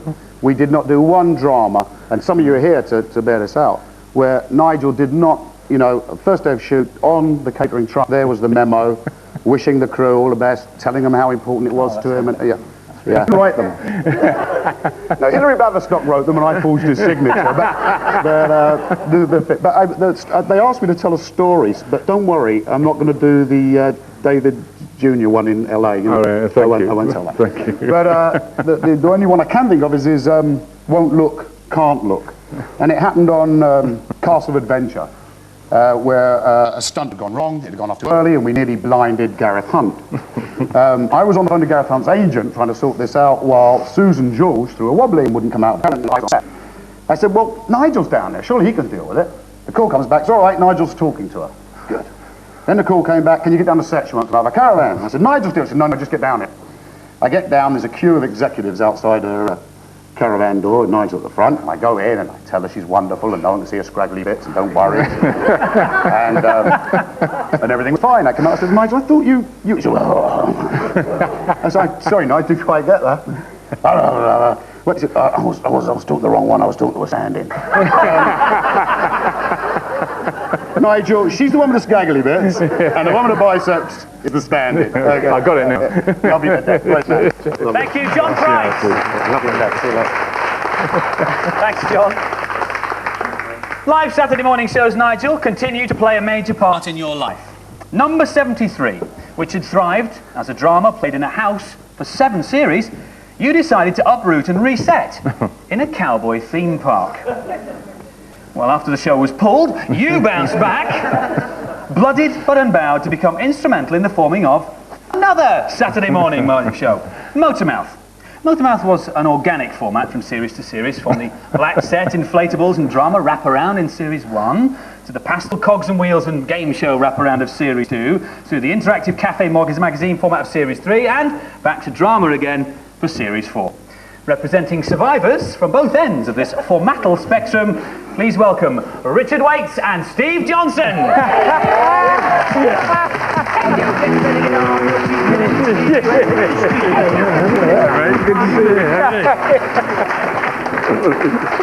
I don't believe it. Gentlemen, welcome. Yeah. Which of you is going first? Richard. Well, I kind of can't really remember what I did on Motormouth. I think it was like a fly-on-the-wall documentary about the seedy motel trade. And we sort of put the turd into Saturday, I suppose you could say. But you were always very supportive. Whenever I bumped into you, you always sort of turned around and laughed in my face. And thank you very much, and congratulations on your new endowment. Controller. Lovely. Thank you very much. Your turn. Thank you. I've got to say, I don't really remember you. But there was something that sticks in my mind. I mean, I was a total sort of non-entity, and you brought me over here and gained, sort of 3 years in a series. You taught me everything that I know as a presenter, and you sent me out into the world, and I haven't worked a day since. But controller, there's my show reel. All right.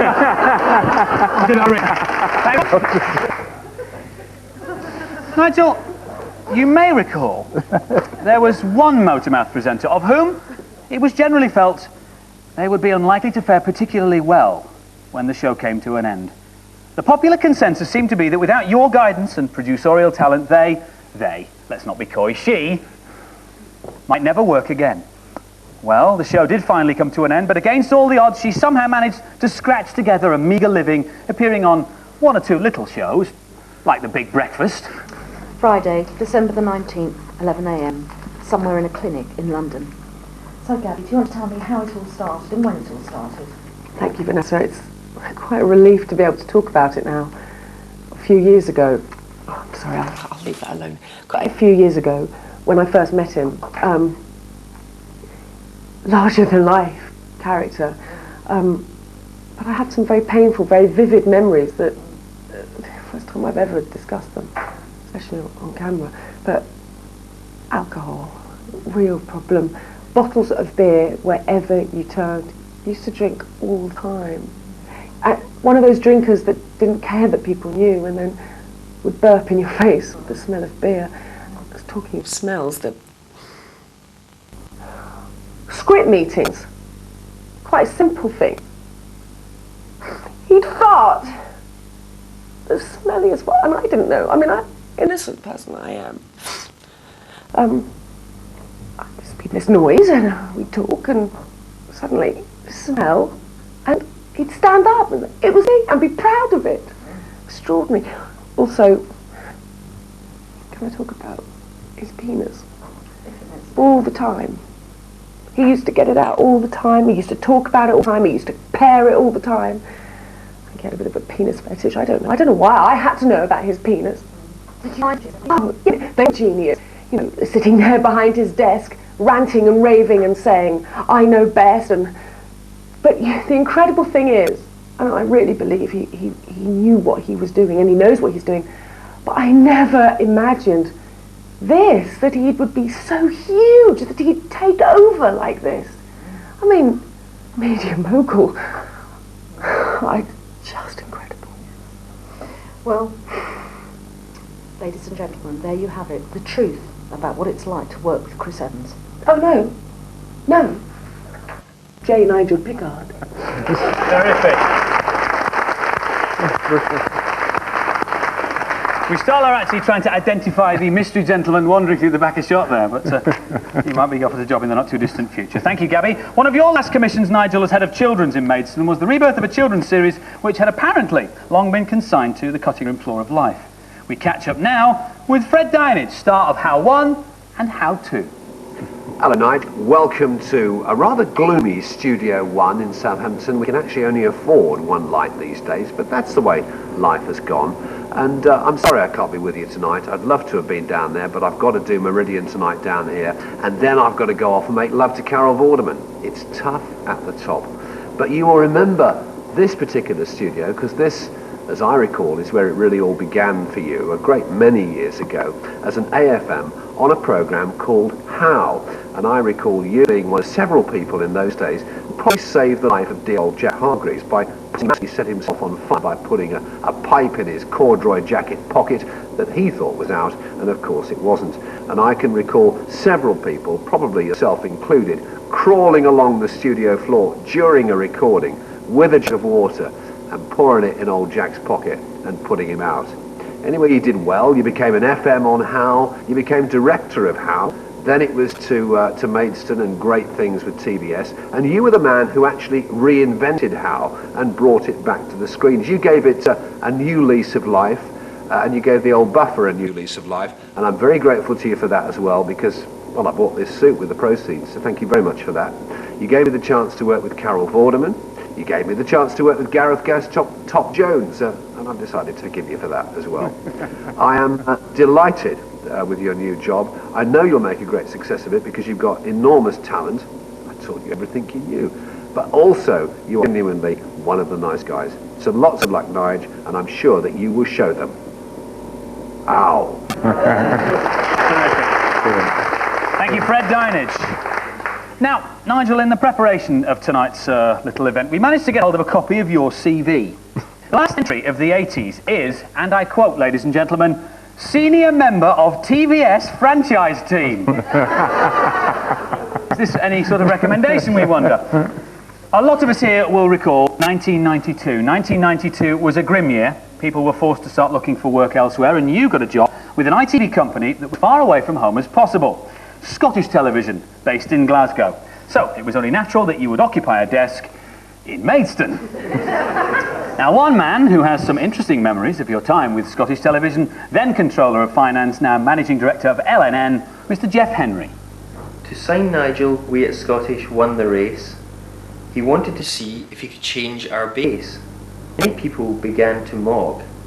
That was until he moved What's Up Dog. I was then General Manager of STE, and it always filled me full of glee. Each day wondering where to phone. Could it be Grayson Road or Maidstone? I visited Nigel in each job I've had, whether Scottish, 9X, LNN, Man and Lad. You always get an answer good and true. Is ITV Network Centre really ready for you? Travelling with Nigel, I noticed women giving him looks. It got worse when they started grappling for books. Autograph hunters, it was time to run. They were sure he was Eric Clapton. On What's Up Doc, he asked for a cheque, I think, which was sure to cause a terrible stink. 1,000-year-old cheese in an auction to buy. Chasing ratings, there was nothing he wouldn't try. I'm sorry I can't be with you tonight. Hope everything goes off just right. As you move to the centre, I wish you no trouble or strife. God, this feels a lot like this is your life. Nigel, have a great time. Keep practicing the putting. Terrific. All his own work, ladies and gentlemen. Also on your CV, Nigel, it declares your job at Scottish Television to be Controller of Entertainment and Drama Features.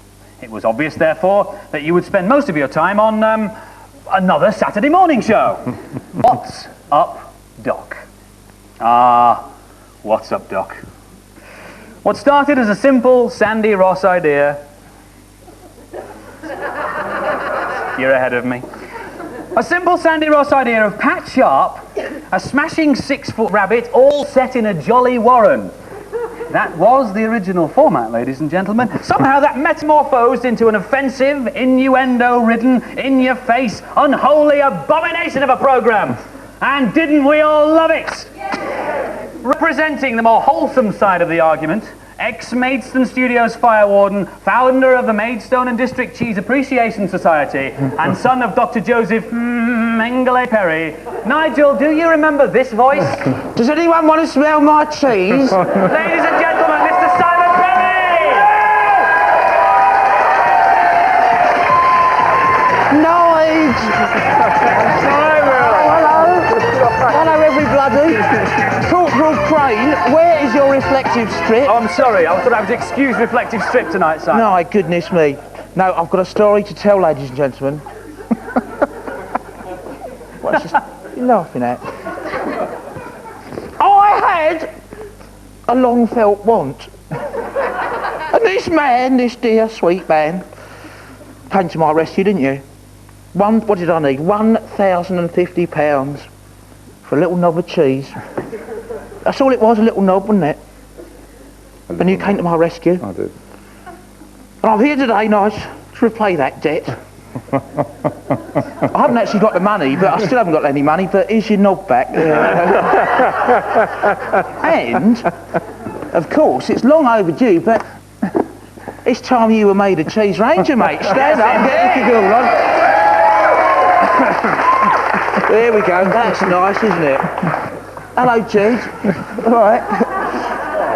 That's nice. They're very, very smart. Now, bring back the memories, nice, is it? Immediately. Yeah. Fromage de monsieur. But I can't give you the scrolls because I don't have them myself. I've been using the ointment. But I know a man who has got the scrolls. Colin! Here he is! They've let him out. It's all right, it's only cheese and that. Thank you, God. Should I open this? If you want to. Nice to see him out though, nice, isn't it? It's nice to see him out, yeah. 4 years he's put away for spitting. Don't do that. Shall we go now? That's very good. Thank you very much, Colin. Thank you, Simon. Thank you. Bye. Bye. Thank you very much indeed. Simon and Colin! I've got to take this off. Please do, Axel. Yeah. Take the bloody thing off. It stinks. And don't sit on your knob. Now, Nigel, over the years, puppets have featured large in your life.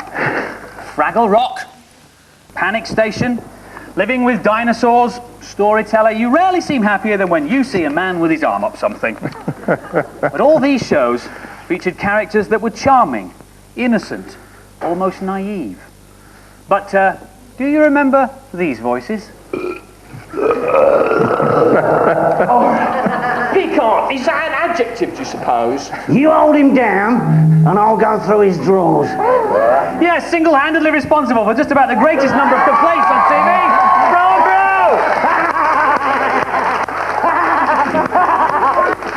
Oh, yes. Yes. Oh, it's so good to be back, isn't it? They said come on and eulogise, so that's what I was doing. Oh, I see. Oh, I see. Yeah. Right, let me get me... Right, What you want? Right, Oh, yeah, here we go. Say Yeah, a few kind words about you, Nigel. A few kind words about it. Here we go. Well, what can we say? He's, He is passionate. He is charming. He is convivial. He is compassionate. That's right. Get your finger off it. I can't. Get your finger It's off my it. thesaurus. We've lost it now, haven't we? Oh, no.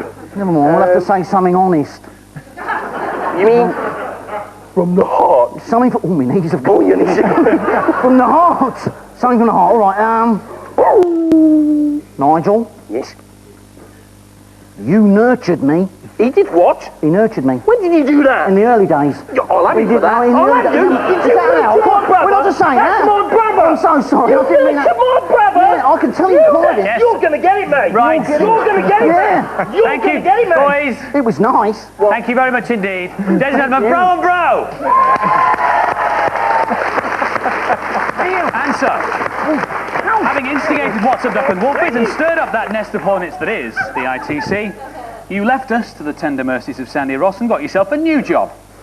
This time as Director of Programmes for the Family Channel. Now, naturally, as this was a company based in the United States, you started your new job in Maidstone. These were mixed times.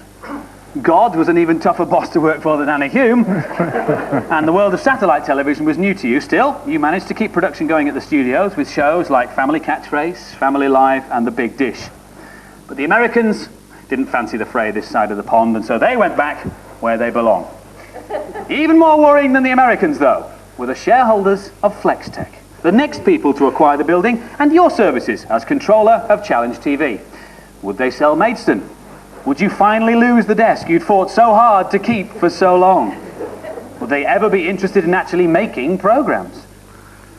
You were charged with making Maidstone a viable commercial operation for them. And probably not many people realised the fight you had on your hands to persuade them of the worth of the studios. Slowly but surely, you secured a commitment to original programmes. And the studios, having been frighteningly quiet, seemed to spring to life again. Sale of the Century, Winner Takes All, Prize Time, Say the Word, Don't Drink the Water, Move On Up, and most recently, never shying from controversy, you commissioned Endurance. This may be the reason why you finally decided to leave. And so, ITV beckons again. The great headhunter in the sky has chosen you to leave us, and to finally say goodbye to that desk in Maidstone, although we know you tried. You've to move on to pastures new as controller of children's and young people's programmes at the ITV Network Centre, and so our tribute is nearly done. However, before we finish, and you think you've got off lightly, a word from a couple of others. While you were producing number 73, a similar homily to this was paid to you, which acknowledged your secret and long-standing admiration for a certain lady singer. You've met her a few times, but like a bumbling youth, never owned up to the fact that you have been a fan for so long. Embarrassed, indeed, that a man of your standing should possess such a silly schoolboy crush. So, to save your embarrassment, Nigel, we wrote to her and told her. Ladies and gentlemen, Nigel's dream girl, Toyah Wilcox. Nigel, sweetheart, I feel my career would not have been the same without your involvement. Right from number 73, those early mornings, which we pop singers really loved. We didn't actually bother going to bed, we'd just come straight from the club. And then, of course, there was Little Pig Robinson, where I was typecast as a cat. And then, of course, Roll With It, which was a surprise hit. Well, I hear you've been headhunted and you're off to better pastures, if one can say that. I mean, perhaps, you know, you are being diplomatic and you just feel you're blossoming. But all I'd like to say was it's lovely having known you and can I have a job. Thank you, Toyah. Now, all these proceedings have been witnessed by somebody who will be soon playing a rather major role in your life. Oh, God. He's here in person, but has refused to appear, probably because of what he's seen. We can join him live now from somewhere in the building. Your new boss, controller of the ITV network, Mr. David Liddiman. Good evening, Nigel. I hope you're having a good time. I'm sorry I can't be with you, but I've just a word or two to say. When I first talked to Richard Eyre about you coming to join us at ITV, I stressed to him that you were a model of sobriety, you had impeccable judgment, that you in fact occupied the very centre of the moral high ground. And Richard was impressed. He said to me, yes, sounds like just the sort of chap who should be overseeing the programming for the next generation of young Britons. Well, after what I've seen tonight, I have to say, I agree with him. So, I'm looking forward to you joining us in the new year. Have a great rest of this evening, and when you do turn up, Nigel, turn up sober. Thank you, David Liddiman. So that really is it. How do you feel? Now, before you answer that, we want to leave you in true showbiz tradition with a song. Please welcome back onto the stage Mr. Simon Perry, Mr. Colin Smale, Miss Kim Goody, Mr. Neil Buchanan and Mr. Steve Johnson. And while they're preparing themselves, getting their microphones ready and psyching themselves up, it reminds me to tell you that as there are... Please, ladies and gentlemen, straight on, come right on in. Pick up a microphone. It is the panto season, ladies and gentlemen, the season of audience participation, so do feel free to join in with any of the songs. Be assured that you don't need to know many of the words. The words Maidstone and Pickard will suffice for most of the songs. Can I go? Are you all ready? Yeah. Colin and Simon on one mic. This one, please. Oh, that one? That one there, Col. Yeah, looks like it. Where am I going? Nigel, right here, please. Neil and Steve down to the front. Oh, very good. Right now. Nigel. We like that. Are we all happy? You have to go back in your chair, apparently, or can we have him at the back here? He needs him, he's got to be in his chair. Sit him in his chair. Ladies and gentlemen, either follow our good performers or myself for the participation bits. Nigel, our tribute to you, the Maidstone Medley. Thank you.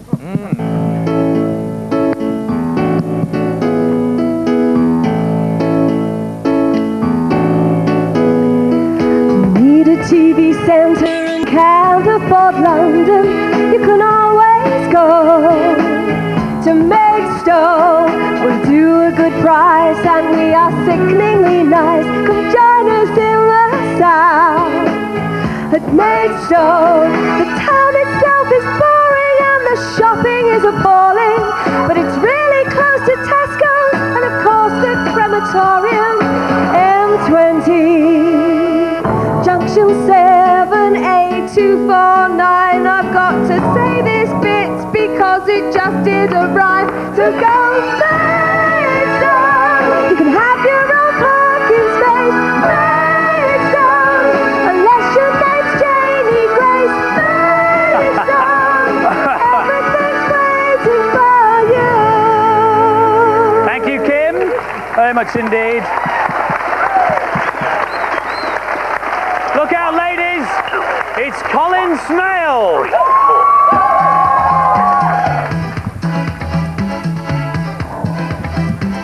Rank up the fold back, gents.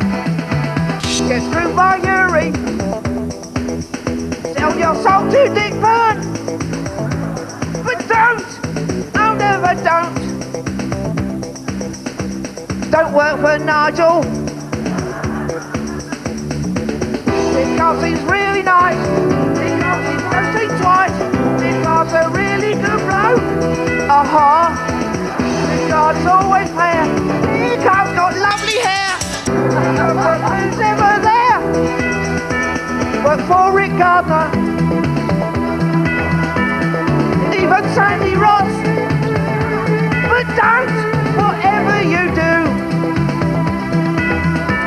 don't work for Pickard.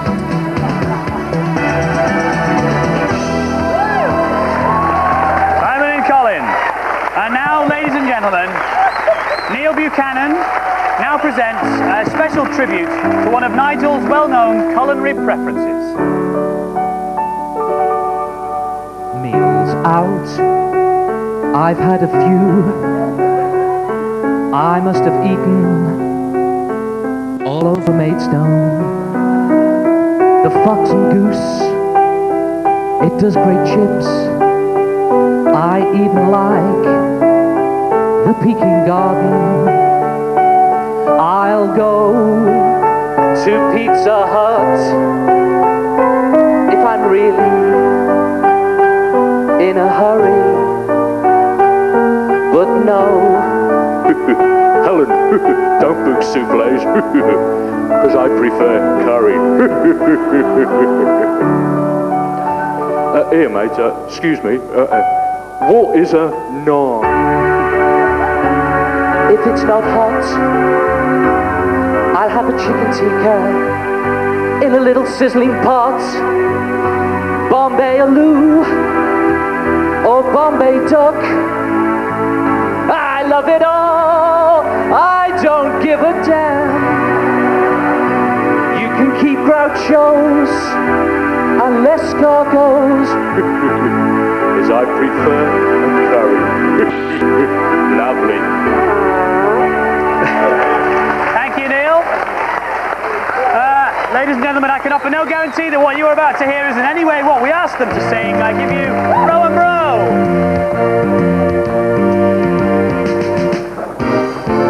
Bro. Nothing you can say could make me stay away from Maidstone.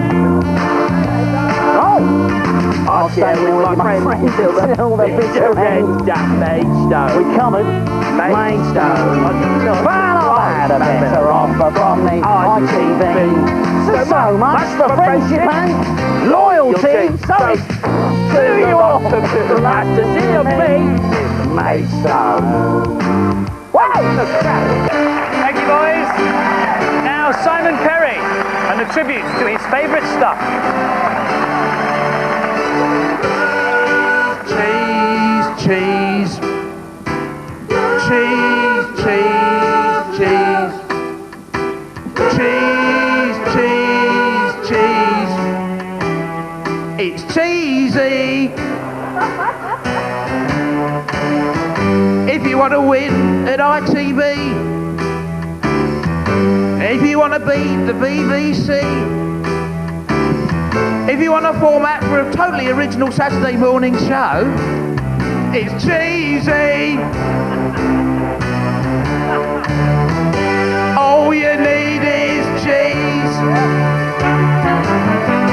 All you need is cheese. Come on. All you need is cheese. Cheese. Cheese is all you need. Now, back to the mic in serious vein, Miss Kim Goody. When a man's leaving Maidstone, he can't do no wrong. All you can do is look back at the good things he's done. Mother mouth, what's up, dog? 73, which he turned into a cowboy town, so maybe not that one. And finally, the ever subtle, ever shy, ever so reserved, Steve Johnson, Maidstone! Quite close to Folkestone. You make everything groovy. Oh, my Maidstone! Maidstone, I think I love ya. But I'm walking out of the door. Somebody stop me before I stay for more. Maidstone, just before Ashford, not far from Dartford. Tunnel, oh, that's my Maidstone. Maidstone, you move me. And I don't think there is a cure. Now, if you're travelling to Maidstone from London, say Victoria Station, right? You've got to go through Bromley, South Swanley, St Mary's Cray, Oxford, Caring, Barrow Green, West Morning, East Morning, Barby, and Maidstone! Yes, well done. Well, that's the place I call home. It's not Southampton. That's my Maidstone. Right after me, after 3. 1, 2, 3. That's Maidstone. Maidstone. Maidstone. Oh, Maidstone. Maidstone. Maidstone.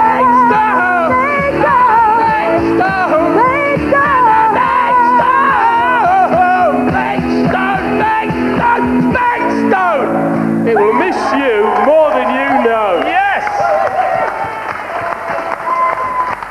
Ladies and gentlemen, Steve, Neil, Kim, Simon and Colin! And so, you can stay there for a second.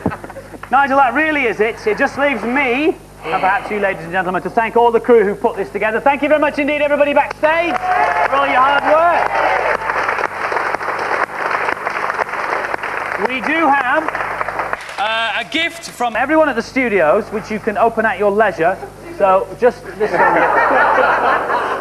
There we are. That's you can open that. Feel under no obligation to open that now. Oh, and one more. A special reminder for you of the Maidstone Studios. We know you love them so much. One of those lovely floral displays from the canteen.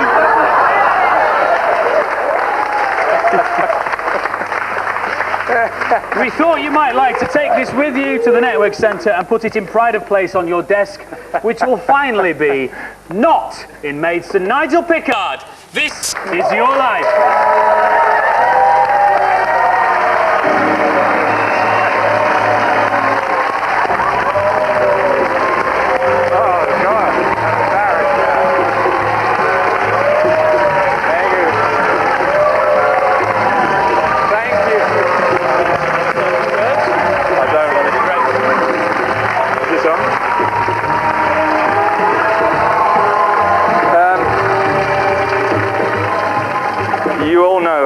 I really enjoy making speeches, and I really like crowds. I'm just overwhelmed. I was lucky enough. Oh yeah, we forgot the glitter cannon.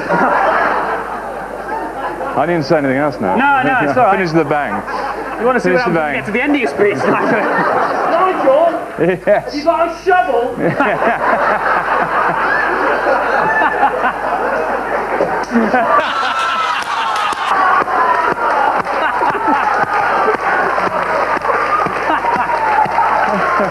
You want to wear me?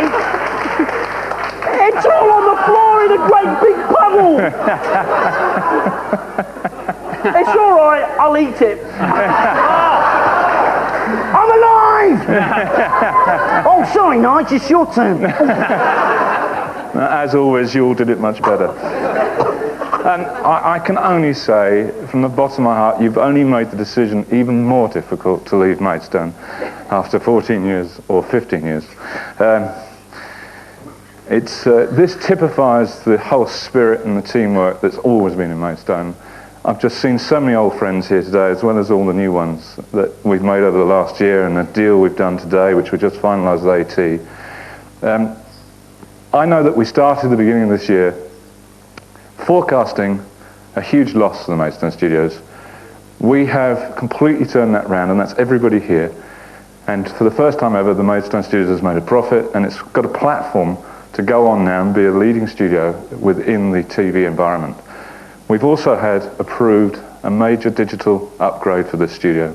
It's a significant investment by FlexTech, and the reason why is that we turned something round that they quite frankly would have sold if they could have done. And that's absolutely down to everybody in this room, the guys, the crews, the team in Maidstone itself, all the people that work with me. There are only actually 37 of us, and there's far more here, as you can see. And they're the clients and all the crews that have been brilliant, and some of them helped me through terrible studio shows I did and terrible cock-ups I made, and everybody else helped me through. The whole thing about this business is a brilliant teamwork, and the reason I'm now going, and the reason I first came to Maidstone is because of children's programs, and the irony is that's the reason I'm leaving Maidstone. But the brilliant thing is you have two excellent independents here, Media Merchants and Foundation. However, after their last offering, I'm not sure that they should take that to CITV. That, believe me, you all think I'm going to go. I'm doing everything I can to make sure I've got a show a week down here so I can spend another day in Maidstone. So you're not going to get rid of me, but thank you very, very much. I really can't say anything else. I'm extremely moved, and thank you for everybody. Thank you, Emily. Cheers, mate. Thank you. Don't forget your flowers. You can hug your dad if you're allowed. You alright? You didn't tell me you ran then. Hey, do you see all that? You see all that? Where's Mum? Well, we'll leave them to their domestic loneliness, ladies and gentlemen. Do enjoy the rest of the party. Thanks for your attention. Good night. God bless. When did you go to the gallery?